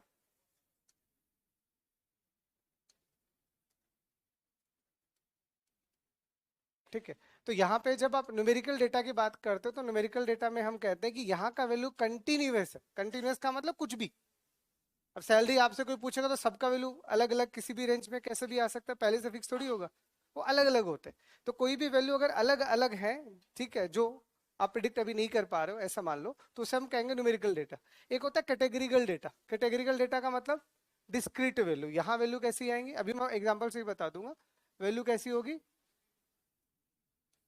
वैल्यू इज डिस्क्रीट लिख दो, बस ये लिख दो। अब इधर देखो, अगर मैं आपसे एग्जांपल के तौर पे ऐसे पूछ रहा हूँ आपका सैलरी क्या है, तो सैलरी जब आप बताओगे तो एक न्यूमेरिकल वैल्यू बताओगे जो कहीं से भी रैंडम सेलेक्ट हो जाएगी। लेकिन अगर मैं यही आपसे पूछूं आपका जेंडर क्या है, तो डिसाइडेड है ना, जेंडर क्या क्या होने पहले से पता है, मेल फीमेल और अदर। मतलब अभी तो लीगली 3 तरह के जेंडर गवर्नमेंट ने भी अप्रूव कर दिए, बट चलो अभी भी हम मेल फीमेल मान के चले तो दो ही तो, और कहाँ से लोगे। तो कैटेगरीज का मतलब क्या होता है, वहां पे कैटेगरी आपने पहले से बना रखी है। लाइक मेल, जैसे आप अगर पढ़ते हो तो मशीन लर्निंग का बहुत ही फेमस एग्जांपल है स्पैम नॉट स्पैम। ये बड़ा ही फेमस एग्जांपल है कि आपने कोई मेल भेजा, अब वो ईमेल स्पैम है या नहीं है, it is just like that, है ना। तो यहाँ जेंडर आप ले सकते हो, या तो मेल होगा या फीमेल होगा, it is just like that. तो इस तरह की वैल्यू को, तो ये कैसी वैल्यू है, न्यूमेरिकल वैल्यू है। और ये कैसी वैल्यू है, कैटेगरिकल वैल्यू। इनको और अच्छे से समझोगे जब आप कभी एमएल को पढ़ोगे, बट मेरा फर्ज बनता है थोड़ा डेटा का इंट्रोडक्शन देना, तो मैंने दे दिया। फिर इनकी भी बहुत अलग अलग कैटेगरीज है, नहीं जाऊंगा क्योंकि मुझे सिर्फ डेटा को स्ट्रक्चर के बिहाफ पे पढ़ाना है, बाकी नहीं।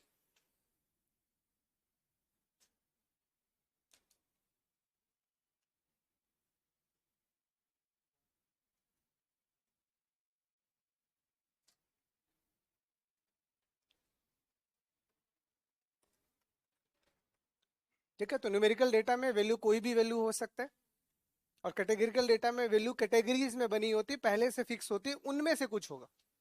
वो कैटेगरी 2 वैल्यू हो सकती है, 3 वैल्यू हो सकती है, 4 वैल्यू होगी, लेकिन पहले से वो कैटेगरी बनी हुई होगी। ठीक है,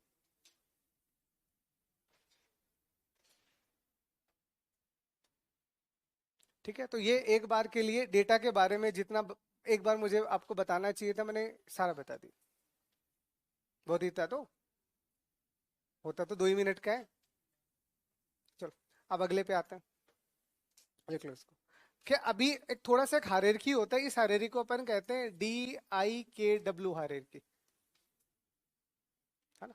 आजकल बड़ी फेमस है डी। पहले अपन इस हायरार्की को पढ़ेंगे, फिर बाकी की टर्म्स पे जाएंगे। तो that hierarchy is called DIKW hierarchy. D means data, I means information, के means knowledge, W means wisdom. आज के टाइम पे तो क्योंकि हमारे सिस्टम बहुत एडवांस होने लग गए हैं, तो थोड़ी सी डेटा की टर्मिनोलॉजीज थोड़ी सी अलग बन गई है। तो फिलहाल मैं आपको ये वाली हायरार्की पढ़ा रहा हूँ। तो इस हायरार्की का पहला इंसान पूरा हो चुका है, डेटा। अब हम दूसरे पे मूव ऑन होते हैं, इंफॉर्मेशन पे, फिर तीसरा नॉलेज, और फिर विजडम पे। क्लियर इतना, लिख लिया सारा। चलो अब इसी में दूसरा मेजर पार्ट, डेटा के बाद जो दूसरा पार्ट आता है वो लिखो इंफॉर्मेशन।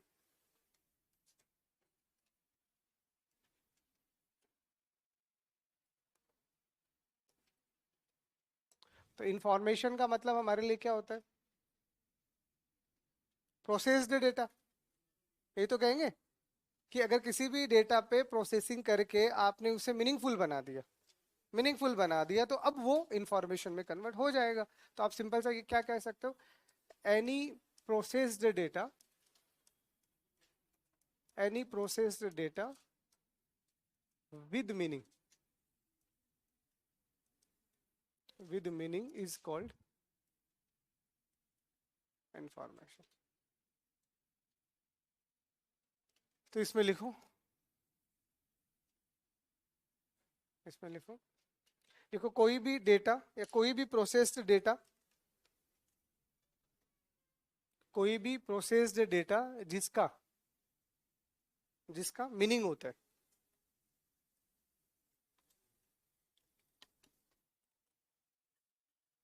कोई भी प्रोसेस्ड डेटा जिसका मीनिंग होता है, उसे हम इंफॉर्मेशन कहते हैं। अब यहाँ प्रोसेस्ड वर्ड क्यों यूज किया जाता है, तो हम अलग अलग सब्जेक्टों में यही तो कहानी पढ़ते हैं कि अगर ये आपका कोई भी सिस्टम रहा होगा, तो इस सिस्टम में ये आपके पास इनपुट रहा होगा, और ये आपके पास में आउटपुट रहा होगा। तो इनपुट को आउटपुट बनाने के लिए हमें क्या करना पड़ता है, कोई ना कोई प्रोसेसिंग करनी पड़ती है ना। बिना प्रोसेसिंग के आप इनपुट को आउटपुट में बनाओगे कैसे। तो जो भी आपने इनपुट दिया है वो डेटा था, सुनना, जो भी आपने इनपुट दिया था वो क्या था, डेटा था। अब इस डेटा पे आपने प्रोसेसिंग कर दी, तो ये क्या बन गया, प्रोसेस्ड डेटा बन गया। जैसे ये प्रोसेस डेटा बन गया, अब जो आउटपुट निकल के आएगा दैट इज कॉल्ड इंफॉर्मेशन, उसको अपन क्या कहेंगे, इंफॉर्मेशन का। इन सब मैंने क्या कहा, किसी भी डेटा को अगर आपने प्रोसेस कर दिया जिसका मतलब हो गया, मतलब अब ये मीनिंगलेस नहीं है, अब ये मीनिंगफुल है, अब इसका मतलब निकल के आएगा, तो उसे ही हम क्या कहेंगे, इंफॉर्मेशन कहेंगे। तो डायग्राम आपके समझाने के लिए, कंप्यूटर सिस्टम ना, इनपुट आउटपुट और सीपीयू से प्रोसेसिंग। अब जो सीपीयू पढ़े तो मैं इतना सीपीयू पढ़ा दिया कि अब तुम भूल के क्या होते हैं। हाँ?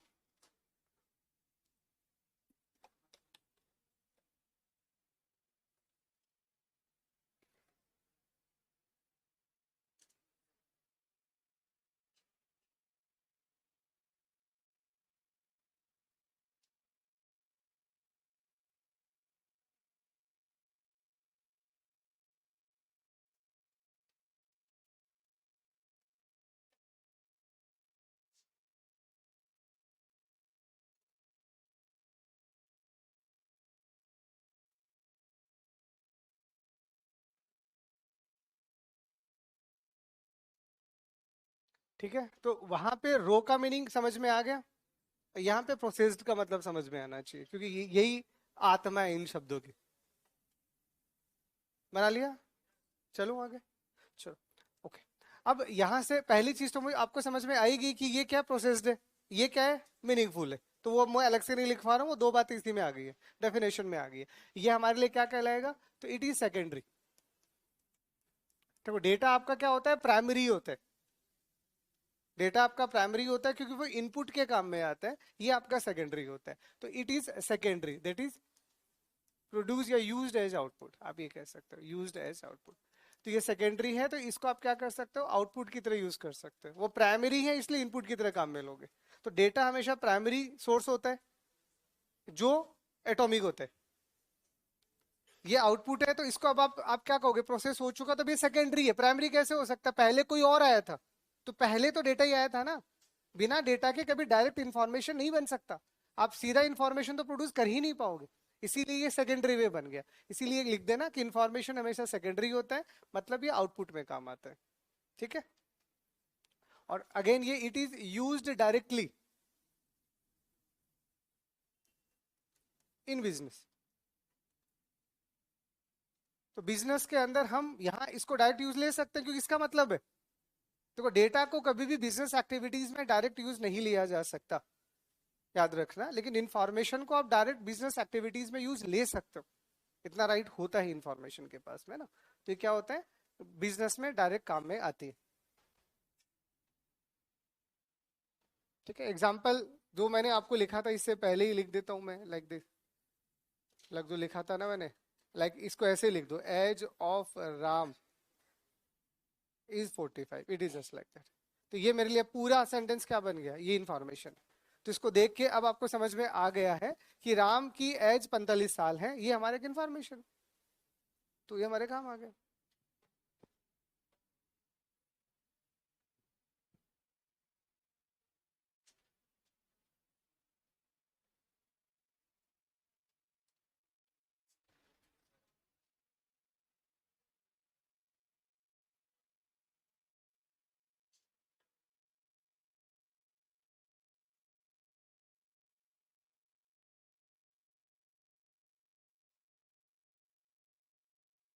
अब आगे जो दो शब्द हैं, जैसे अभी हमने जिस हायरार्की की बात किया था, वो हायरार्की DIKW हायरार्की।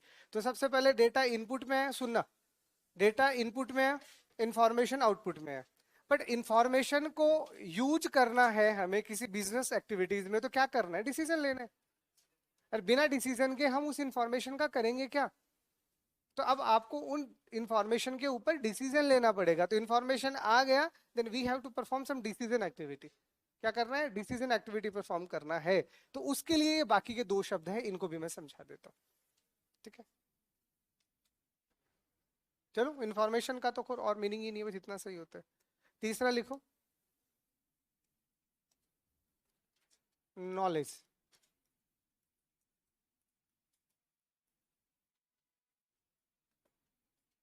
तो नॉलेज मीन्स व्हाट, अब नॉलेज का सिंपल सा मतलब क्या हुआ कि जो भी इंफॉर्मेशन अब आपके पास आई है, उस इंफॉर्मेशन को आप अपने एक्सपीरियंस से, अब यहाँ पे एक शब्द आ जाएगा एक्सपीरियंस से, तो जो भी आपके पास इंफॉर्मेशन आई है उसको आप अपने एक्सपीरियंस से एनालाइज करोगे और एक डिसीजन दोगे। क्या दोगे? डिसीजन दोगे। तो किसी भी इंफॉर्मेशन को अपने एक्सपीरियंस के बिहाफ पे एनालाइज करके जो डिसीजन दिया जाता है, तो उस एक्टिविटी को हम क्या कहते हैं? नॉलेज कहते हैं। है ना? अभी समझाऊंगा एग्जांपल से। तो नॉलेज का मतलब सिंपल सा क्या कहोगे आप? ये लिख सकते हो, activity in which we analyse analyse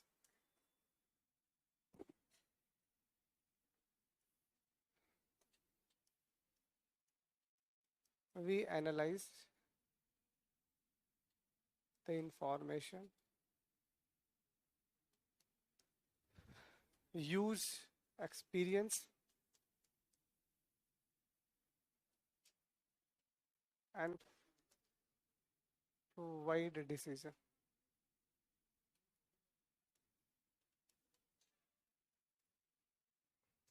Called knowledge. अरे अब इस नॉलेज को आप सिंपल सी एक बात बताओ, आप में किसी चीज का नॉलेज है, इसका मतलब क्या है? आपको उस चीज का एक्सपीरियंस है। अब सिंपल सा मैं आपसे पूछता हूं कि बताओ 2 + 3 कितना होता है? कितना? इसका मतलब आपने बचपन में ना बैठ के खूब सारी एक्सपीरियंस लिया इस चीज का, है ना? पता है आपको? अब यही चीज मैं आपसे बोलता हूँ इंटीग्रेशन, और मैंने यहाँ पे लिख दिया साइन स्क्वायर एक्स और अपॉन में ई की पावर एक्स के साथ में डीएक्स लिख दिया। अब ये कौन बताएगा मुझे? तो क्योंकि आपको एक्सपीरियंस ही नहीं इंटीग्रेशन का, आपको पता ही नहीं। पहली चीज तो हिसाब क्या है ये नहीं पता आपको। तो पहली चीज तो आपको ये पता होना चाहिए कि इंटीग्रेशन का साइन है, फिर आपको ये पता होना चाहिए इंटीग्रेशन क्या होता है, फिर आपको ये पता हो, इसका मतलब इसका आपको नॉलेज ही नहीं है। तो जिस चीज का नॉलेज नहीं है उस पर डिसीजन ले सकते हो क्या तुम? और नॉलेज कहाँ से आता है? एक्सपीरियंस से। बिना एक्सपीरियंस के नॉलेज कभी नहीं आता। आज आपको मैं डीबीएमएस पढ़ाऊंगा, आप पढ़ोगे तो आप में नॉलेज आ जाएगा। ठीक है, बिना पढ़े ही तुम्हें डीबीएमएस आ रहा है, फिर तो तुम महान हो। फिर तो ऊपर से भगवान ही आपका साक्षात मदद कर रहा है, सीधा ज्ञान भेज रहा है तुम्हारे दिमाग में, मतलब तेरे को एक्सपीरियंस की आवश्यकता नहीं, तो सीधा विजडम ले। बुद्धिमानी हो गया ना फिर तुम। तो ऐसा नहीं होता। अब एक एग्जाम्पल समझना, मैं इसको अभी बोल दूंगा हिंदी में, समझना। जैसे मैं आपको बोल रहा हूं मार्क्स ऑफ राम इज, मैंने आपको बोला राम के मार्क्स ऐसे हैं कि मैथमेटिक्स में आउट ऑफ 190 हैं, मान लीजिए फिजिक्स के अंदर आउट ऑफ 100 मान लीजिए 80 हैं, और केमिस्ट्री के अंदर आउट ऑफ 100 के अंदर मान लीजिए 50 है। ठीक है, तो ये मैंने आपको एक इंफॉर्मेशन दी कि राम ने कोई सब एग्जाम दिया होगा, उस एग्जाम में ये 3 सब्जेक्ट है। अब आप अपनी बुद्धि को लगाओगे, और बुद्धि को लगा के क्या डिसीजन दोगे कि राम यार मैथ्स में बहुत बढ़िया है ना, मैथ्स में बहुत बढ़िया, तो उसको इंजीनियरिंग करनी चाहिए। वो एक अलग बात है, भले ही जिंदगी बाद में खराब हो जाए, फिलहाल के लिए तो ठीक है। फिलहाल के लिए तो ठीक है, डिसीजन तो दोगे ना। इसका मतलब हम यहाँ से एक डिसीजन दे रहे हैं कि Ram is good in maths, Ram is good in maths. ये क्या है? ये डिसीजन ही तो है। And weak in chemistry, and weak in chemistry, तो क्या कहोगे? गलती से भी उसे केमिस्ट्री वाली फील्ड में मत भेज देना, उसको केमिस्ट नहीं बनाना, नहीं गलत सॉल्ट मिला देगा, है ना, और धमाका करवा देगा। तो तुम मैथ्स में अच्छा है तो तुम इसका मतलब उसे इंजीनियरिंग टाइप की चीजें करवा सकते हो। It is just like this, but वो एक बार बाद की बात है, अभी भी इतना ही काम करना है, इतना ही, इतना ही, इतना ही। तो आपके पास में इंफॉर्मेशन आई, आपने उस इंफॉर्मेशन को क्या किया? एनालाइज किया। एनालाइज करके आप अपने एक्सपीरियंस का यूज किया, और एक्सपीरियंस का यूज करके आपको समझ में आया कि जिसके नंबर ज्यादा होते हैं उसमें अच्छा होता है। ये चीज आपको पहले से सिखाई गई है। उल्टा भी तो हो सकता था, जिसका कम होता है वो अच्छा होता है, तो फिर आप कहते हैं सर केमिस्ट्री अच्छी है। तो ये तो आपके एक्सपीरियंस पे डिपेंड करता है, और फिलहाल आपका एक्सपीरियंस क्या कहता है कि जिसके ज्यादा मार्क्स हैं वो ज्यादा अच्छे। इसका मतलब ये इंसान जो भी है, ये मैथ्स में बहुत ही फर्स्ट क्लास है और ये केमिस्ट्री में बहुत ही बेकार है, तो चाहे तो इसकी केमिस्ट्री में कोई इंप्रूवमेंट करवा दो, या फिर मैथ्स को लेके कोई और आप फर्दर डिसीजन ले सकते हो। तो this is the meaning of this. ठीक है, तो नॉलेज में लिख लो। देखो कोई भी एक ऐसा एक्टिविटी, लिखो नॉलेज में लिखो, देखो कोई भी एक ऐसा एक्टिविटी जिसमें, कोई भी एक ऐसा एक्टिविटी जिसमें इंफॉर्मेशन को, जिसमें इंफॉर्मेशन को एनालाइज करके, जिसमें इंफॉर्मेशन को एनालाइज करके, इंफॉर्मेशन को एनालाइज करके अपने एक्सपीरियंस के बिहाफ पे या अपने एक्सपीरियंस से एनालाइज करके अपने एक्सपीरियंस से डिसीजन दिया जाता है, अपने एक्सपीरियंस से डिसीजन दिया जाता है, उसे नॉलेज कहते हैं। तो नॉलेज को शॉर्ट में कैसे याद रखोगे कि अगर हमें नॉलेज पे काम करना है तो नॉलेज का मतलब हमारे लिए सबसे पहले इंफॉर्मेशन होनी चाहिए, फिर उस इंफॉर्मेशन को हम एनालाइज करेंगे, एनालाइज करके हमारे एक्सपीरियंस का इस्तेमाल करेंगे और बदले में क्या देंगे, बदले में हम डिसीजन देंगे। ठीक है, तो अगर आप ये कहना चाह रहे हो कि अगर इनपुट में आपके पास इंफॉर्मेशन मिली है तो आउटपुट में क्या मिलेगा, डिसीजन। अब वो प्रोसेस बढ़ रहा है ना, अरे पहले डेटा एज ए इनपुट आया था, इंफॉर्मेशन एज ए आउटपुट आ गया, अब हम कह रहे हैं इंफॉर्मेशन एज ए इनपुट आया है और डिसीजन एज ए आउटपुट आए। अब वो डिसीजन तो बहुत सारे हो सकते हैं, सुनना, अब इस वाली बात को लेके अब बहुत सारे डिसीजन लिए जा सकते हैं, अलग अलग लोग अलग अलग डिसीजन लेंगे, है ना। कुछ लोग तो यही कहेंगे इसको पढ़ाना ही बंद कर दो, इसकी केमिस्ट्री बेकार है, क्या करेगा पढ़ के, डाल दो मजदूरी के ऊपर, देते ना पड़ोसी अपने को। तो अलग अलग decisions behalf of the experience इस इंफॉर्मेशन पे दिए जाएंगे, but which decision is best, that is called wisdom. समझे विजडम का मतलब क्या है, कि इंफॉर्मेशन पे आपने डिसीजन लिया, बट डिसीजन तो बहुत सारे हो सकते हैं ना, अब उतने सारे डिसीजन में से वो डिसीजन जरूरी है हमेशा अच्छा हो, ऐसा तो नहीं हो सकता, अब वो डिसीजन हमेशा बेस्ट हो, उसके लिए जो टर्म हम यूज लेते हैं दैट इज कॉल्ड विजडम। ठीक है, एक बार इतना लिख लो।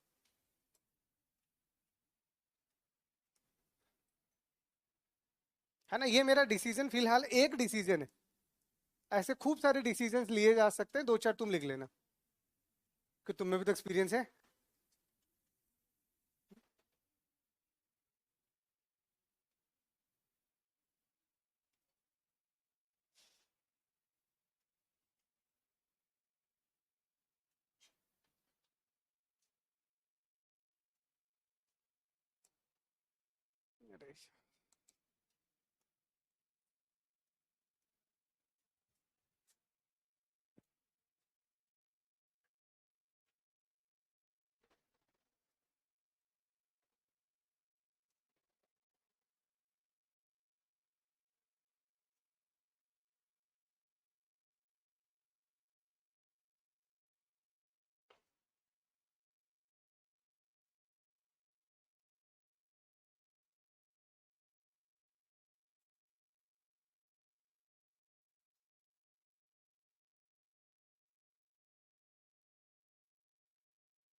लिख लिया, सबने लिख लिया ना, चौथा और लिख लो एक बार के लिए, विजडम।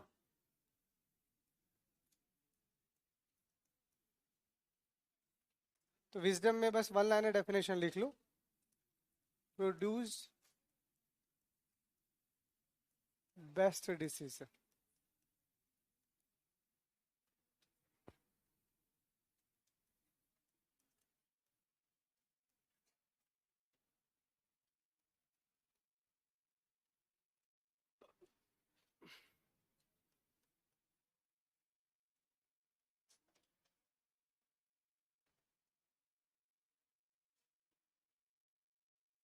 ठीक है, तो इसमें सिंपल सा लिख लो, इसमें हिंदी में लिख लो, देखो नॉलेज द्वारा प्रोवाइड किए गए डिसीजंस में से, नॉलेज द्वारा प्रोवाइड किए गए डिसीजंस में से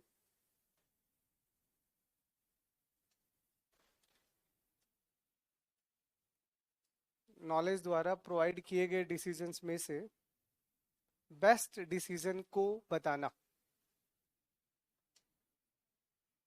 नॉलेज द्वारा प्रोवाइड किए गए डिसीजंस में से बेस्ट डिसीजन को बताना विजडम कहलाता है। अब यहाँ पे विजडम का मतलब क्या हुआ, बहुत सारे लोगों ने अलग अलग बातें कही। एक लड़का है, उसका 12th का रिजल्ट है, पीसीएम के रिजल्ट आ गए। अब हाँ, अलग अलग रिजल्ट आ रहा है। कोई कह रहा मैथ्स अच्छा है, केमिस्ट्री बेकार है। अब तो ये काम का थोड़ी है, काम का बताओ। काम का क्या, वो इंजीनियरिंग कर सकता है। काम का ये वो एनडीए वेनडीए का एग्जाम दे सकता है। काम का ये वो एसएससी का एग्जाम दे सकता है। काम का ये है कि बीसी बीएससी में से कुछ कर सकता है। अब इनमें से आपको क्या डिसीजन लेना है? ठीक है, लाइक अभी हमने इतने सारे डिसीजन में से फाइनल डिसीजन क्या लिया? Ram do engineering for example. अब इतने सारे डिसीजंस में से बस मैंने एक डिसीजन दिया कि भैया राम को इंजीनियरिंग करनी चाहिए। ठीक है, अब इंजीनियरिंग करनी चाहिए। अब उसके लिए कोई ये कह रहा है कि नहीं, इसको पहले आईटी का एग्जाम देना चाहिए, है ना। अब 12th के बाद तो कोई अगर गलती से भी आईटी का एग्जाम देता है तो उससे बड़ा मूर्ख कोई नहीं है, उसमें वैसे ही विजडम नहीं है। अरे आईआईटी क्रैक करने के लिए तो आपको ऑब्वियस है 10th 11th ही लग जाना होता है, 2-3 साल लगते हैं उसको क्रैक करने में, है ना। अभी तुम 12th के बाद बोलते हो कि आईआईटी की तैयारी करो, तो वो तो 1 साल खराब ही होना है तुम्हारा। It is just like that, मतलब जस्ट, मतलब मैं अपनी बुद्धि इस्तेमाल कर रहा हूँ, तुम तुम्हारी कर। विजडम, बिल्कुल। 12th दोबारा करवाना भी एक बैड डिसीजन है, अच्छी इतने बुरे नंबर भी नहीं है, फैलतड़ी हो गया हो। ठीक है, ठीक है। तो इसका मतलब सिंपल सा, इन शॉर्ट, ये जो चारों अभी हमने समझे, इन चारों में डेटा, इंफॉर्मेशन, नॉलेज और विजडम, तो इसमें से क्या समझ में आया? प्राइमरी लेवल क्या है? डेटा। और सबसे अपर लेवल क्या है? विजडम। तो विजडम किसी भी डेटा का हायर लेवल होता है। अब डिसीजन ले लिया, अब क्या चार्ट डालोगे उस डेटा का? अब तो काम में ले लिया, अब रख दो उसको साइड में। और डेटा अगर आपने लिया होगा तो ऑब्वियस सी बात है, उसे किसी ना किसी काम के लिया था, वो काम भी हो गया, वो काम भी हो गया। तो ये सारे के सारे टर्म्स आपको वन बाय वन समझा दिए विद एग्जांपल। अगर कोई एमसीक्यूज बने तो आप आसानी से कर पाओगे, अगर बनता है तो। ठीक है, डीबीएमएस के तो खैर मैंने प्रीवियस क्लास में आपके बुक्स के तो सारे क्वेश्चन सॉल्व करवा रखे हैं, मोटा मोटा। एक आध चैप्टर मैंने पिछली बार नहीं करवाए थे, तो वो बच्चे हुए इस बार करवा दूंगा, है ना। तो मैंने ये आपकी बुकलेट के जितने क्वेश्चन हैं सारे ही सॉल्व करवा रखे हैं। जो गलतियां हैं वो भी सही करवा रखी हैं, चेक इट, है ना। वो मैं बता दूंगा सर से पूछ के, या तो आपकी इस कोर्स में ऐड कर देंगे वो। अब दोबारा पढ़ाने का उनको कोई मीन्स नहीं बनता, या तो मैं को नए क्वेश्चन करवाऊं तुम्हें मेरी तरफ से, है ना। वही चाहिए तुम्हें, हाँ। नए बोले ना, चल फिर समझदार बच्चे हो तुम लोग।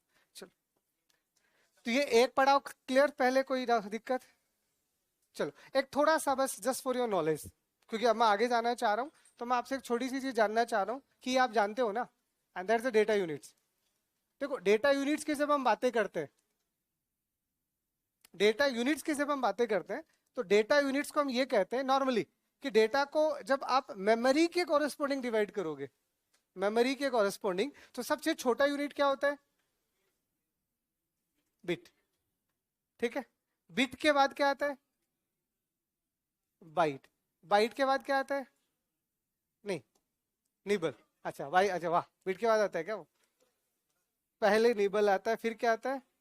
बाइट आता है। सुनना, अभी मुद्दे की बात क्या है। Corresponding to DBMS, corresponding to DBMS, we can use the word for the data. अगर आप डीबीएमएस के कॉरेस्पॉन्डिंग बात कर रहे हो, तो डीबीएमएस ये कहता है कि मेरे लिए डेटा का मतलब वो वर्ड है, वो वही वर्ड है जो सीपीयू दे रहा है हमें। सीपीयू में पढ़ा था ना, सीपीयू वर्ड देता है। जो सीओए पढ़े हैं वो जानते हैं इन चीजों को, है ना। तो यहाँ हमारे लिए डेटा का मतलब वर्ड रहा होगा, कॉरेस्पॉन्डिंग टू डीबीएमएस। तो डीबीएमएस इससे आगे की दुनिया तय नहीं करता, वो कहता बस मेरा काम हो गया भाई, मुझे और आगे कोई लेना देना नहीं है। बट उसके अलावा अगर आप आगे की दुनिया जाते हो तो आपको पता है, तो बाइट के बाद में क्या आएगा? किलोबाइट, उसके बाद में मेगाबाइट, उसके बाद में गीगाबाइट, उसके बाद में टेराबाइट, फिर एक्साबाइट, फिर रोटाबाइट, फिर ब्रूटाबाइट।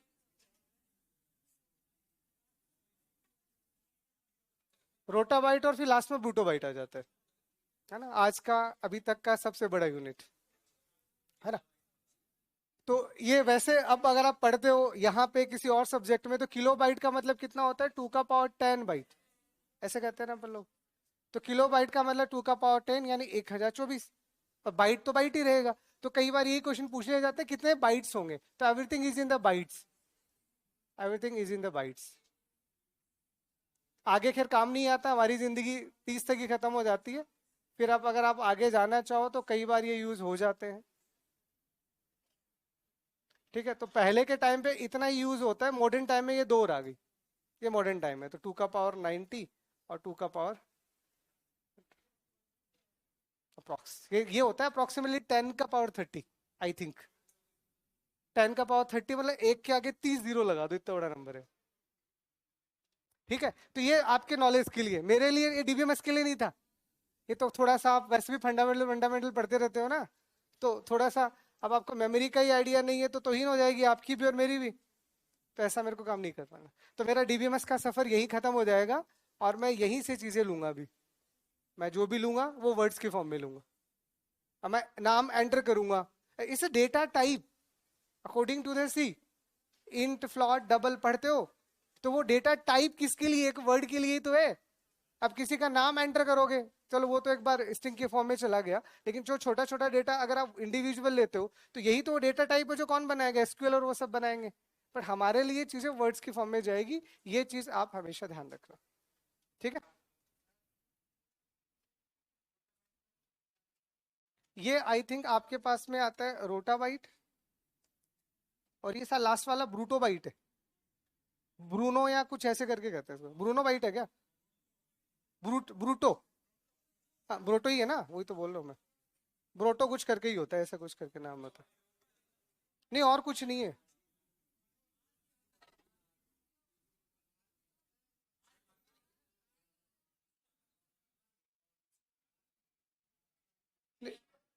रोटाबाइट और ब्रोटोबाइट आ गया ना।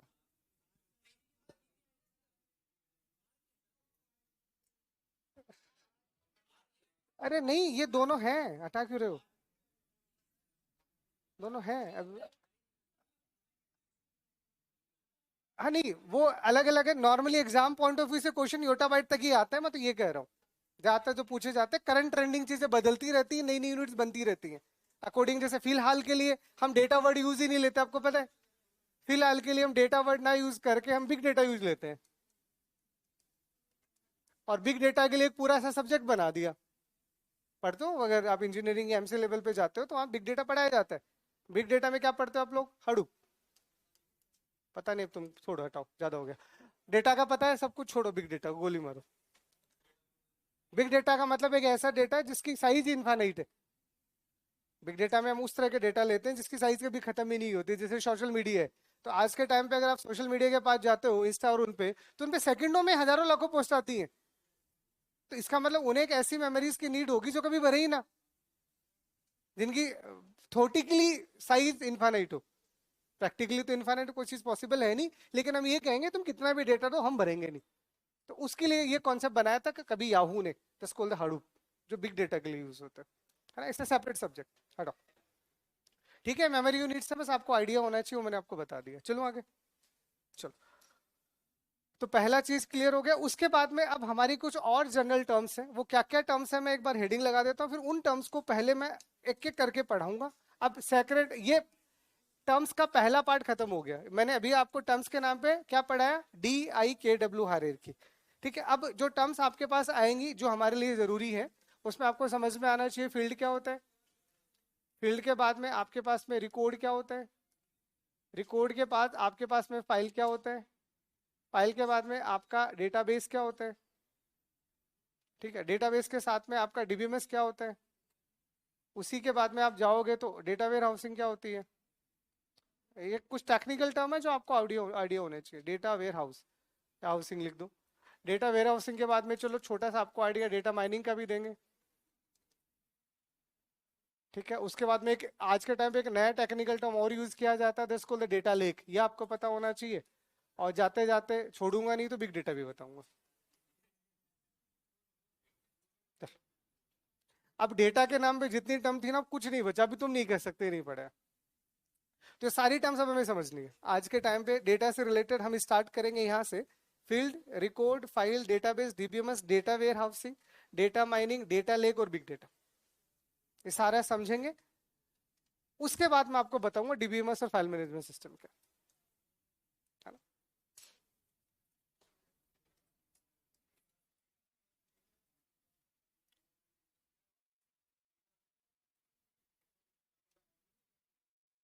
तो ये फील्ड आ गया, रिकॉर्ड है, फाइल है, डेटाबेस है, ये डेटाबेस मैनेजमेंट सिस्टम है, ये डेटा वेयर हाउसिंग है, डेटा माइनिंग है, डेटा लैक और बिग डेटा। ठीक है, या डेटा लेक आजकल काफी ट्रेंडिंग टर्म है, आजकल ही इंट्रोड्यूस हुआ है, पहले यूज नहीं होता था।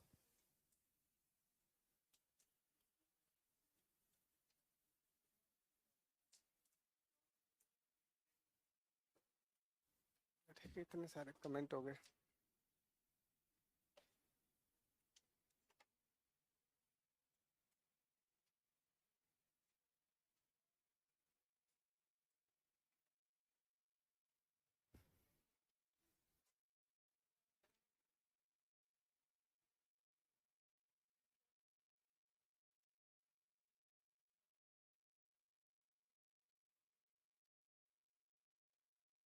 ठीक है, इनमें से कुछ टर्म पढ़ा दूं, एक दो देख लो, टाइम है भी अपने पास में।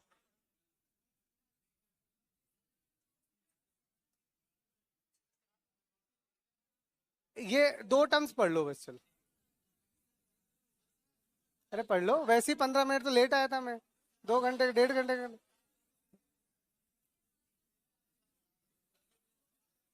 अरे वैसे भी आदत डालो, क्लास तो मेरी 3 4 5 घंटे की भी होगी, तुम 2 घंटे क्लास में थक गए।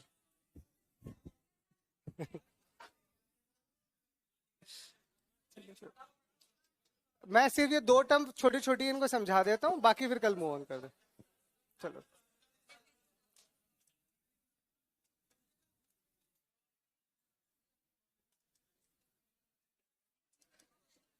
अरे अरे सुन लो, जो कई बार जो एग्जाम में क्वेश्चंस बनते हैं, काफी एग्जाम्स में ये फेमस क्वेश्चन है कि आपको डेटा यूनिट दे दी जाएगी और उसको बोलेगा सेंडिंग डिसेंडिंग ऑर्डर में अरेंज करो। ठीक है, तो अभी तक के अकॉर्डिंग सबसे छोटा बीट आ गया, उसके बाद में बाइट आ गया, मतलब सॉरी सॉरी सॉरी सॉरी, गलती हो गई, निबल आ गया, फिर बाइट आ गया, उसके बाद में हम चाहे तो वर्ड यूज कर सकते हैं। ठीक है, उसके बाद में आपके पास आएगा फील्ड, उसके बाद आएगा फील्ड, फील्ड से आपका बनता है रिकॉर्ड, रिकॉर्ड से आपका बनता है फाइल, फाइल के कनेक्शन से आपका बनता है डीबीएमएस, डीबीएमएस के कलेक्शन से बनता है डेटा वेयर हाउस। तो एग्जैक्टली ये टर्म्स ऐसी हैं कि इनको तो आप ऐसे ही याद रख लेना। ठीक है, अब यहां से हम स्टार्ट कर रहे हैं फील्ड। तो field is a data, field is what, field is the data item. अब आपका डेटा कहाँ है, तो आपका डेटा फील्ड में है। सुनना, आपका डेटा कहाँ फील्ड में है, जो सबसे छोटा है, उसको तोड़ नहीं सकते अपन लोग। ठीक है, तो सबसे छोटा क्या हो गया, फील्ड। फील्ड के कलेक्शन को क्या कहेंगे, रिकॉर्ड के कलेक्शन को क्या कहेंगे, फाइल के कलेक्शन को क्या कहेंगे, और डीबीएमएस के कलेक्शन को क्या कहेंगे, डेटा वेयरहाउस। तो ये ऐसे चलते, कलेक्शन कलेक्शन लगाते जाना और टर्म्स अपने आप बनती जाएंगे। ठीक है, तो पहले फील्ड देख लो। तो फील्ड को हम क्या कहेंगे, तो फील्ड हमारे लिए क्या है, सबसे छोटा यूनिट। डीबीएमएस के लिए सबसे छोटा यूनिट फील्ड है, इसका मतलब मैं किसकी बात कर रहा हूं, डेटा की बात कर रहा हूं। तो field is smallest unit for DBMS. पहले डेटाबेस के लिए कॉरेस्पॉन्डिंग बात करो कि हमारे लिए यानी डेटाबेस के लिए सबसे छोटा यूनिट फील्ड माना जाता है। हम कौन सा डेटाबेस पढ़ रहे हैं, ऑब्वियस सी बात है कोई भी पढ़ो, एसक्यूएल नो एसक्यूएल उससे कोई फर्क नहीं पड़ता, बट फील्ड तो हर जगह होगा, उसके बगैर काम कहाँ करोगे, काम आप कर ही नहीं सकते। तो फील्ड डेटाबेस का सबसे छोटा यूनिट होता है। क्या होता है, सबसे छोटा यूनिट होता है। और ये क्या रिप्रेजेंट करता है, तो नॉर्मली ये क्या रिप्रेजेंट करेगा, it represent name of columns. अगर आपको फील्ड देखना है कि आपकी टेबल में, जैसे मैं टेबल ही बोल देता हूं, तो आपकी टेबल में फील्ड का मतलब क्या है, तो आप क्या कहोगे, जो भी कॉलम का नाम है ना वही फील्ड है, जो भी कॉलम का नाम है वही हमारे लिए फील्ड होगा। जैसे यहाँ पे अगर मैंने एक टेबल बनाया और टेबल में जाके और यहाँ मैंने ऐसा आपको बोला कि यहाँ पे आपके पास में ये नेम है, मान लीजिए ये एज है, और ये मान लीजिए एड्रेस है, मान लो एड्रेस है। तो अब मैं आपसे पूछ रहा हूँ, तो इसमें कितनी फील्ड है, तो आप देख के बता सकते हो 3 फील्ड है। अरे अब नेम जो भी आएगा वो सबसे छोटा आएगा, उसको तोड़ पाओगे क्या आप, नहीं। तो यानी यहाँ पे अब हम पहले से ये डिसाइड करके बैठे हैं कि भाई तुम कुछ भी दो, लेकिन यहाँ जो भी आएगा वो सबसे छोटा है, उससे छोटा हो सकता है क्या कुछ। तो डेटा को लिखने के लिए हमें फील्ड की नीड होती है, बिना फील्ड के लिए आप डेटा को नहीं लिख सकते। इसीलिए फील्ड किससे रिप्रेजेंट होगा, कॉलम के नाम से। तो इसका मतलब ये जो भी कॉलम्स आपको दिख रही है ये मेरे लिए क्या है, ये फील्ड्स है। ठीक है, तो ये क्या कहलाएंगी, फील्ड्स कहलाएंगी। और इनमें अगर आप वैल्यूज डाल दोगे, अगर इनमें मान लीजिए कुछ वैल्यू में डाल देता हूं,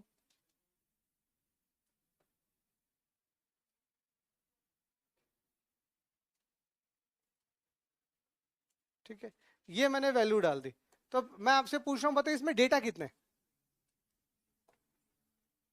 डेटा कितने हैं? तो भैया यहाँ पे कितने हैं, एक रो में 3 है, तो रो कितनी है, 3 ना। तो डेटा आपके पास में 3 × 3 यानी 9 है।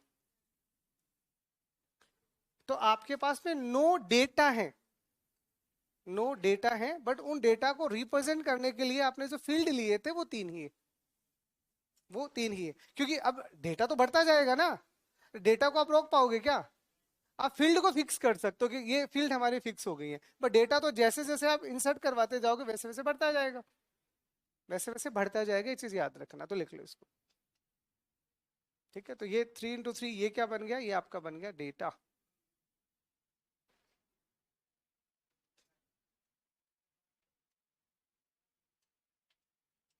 तो ये कई बार क्या मैंने देखा है, मतलब बच्चों के साथ पंगा यही होता है कि मैं डेटा की सारी डेफिनेशन पढ़ा देता हूँ, और जैसे फील्ड के बाद आगे जाता हूँ तो उनको समझ ही नहीं आता डेटा क्या है। तो यही मैं आपको समझाने चाह रहा हूँ कि पहले डेटा को पहचान तो लो।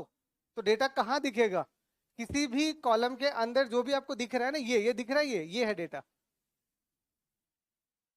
ये आपका डेटा है। बट इन डेटा को डोमिनेट जो कर रहा है वो फील्ड होंगे। ठीक है, चलो बस, तो इतना ही पढ़ लो, चलो बाकी कल देखो।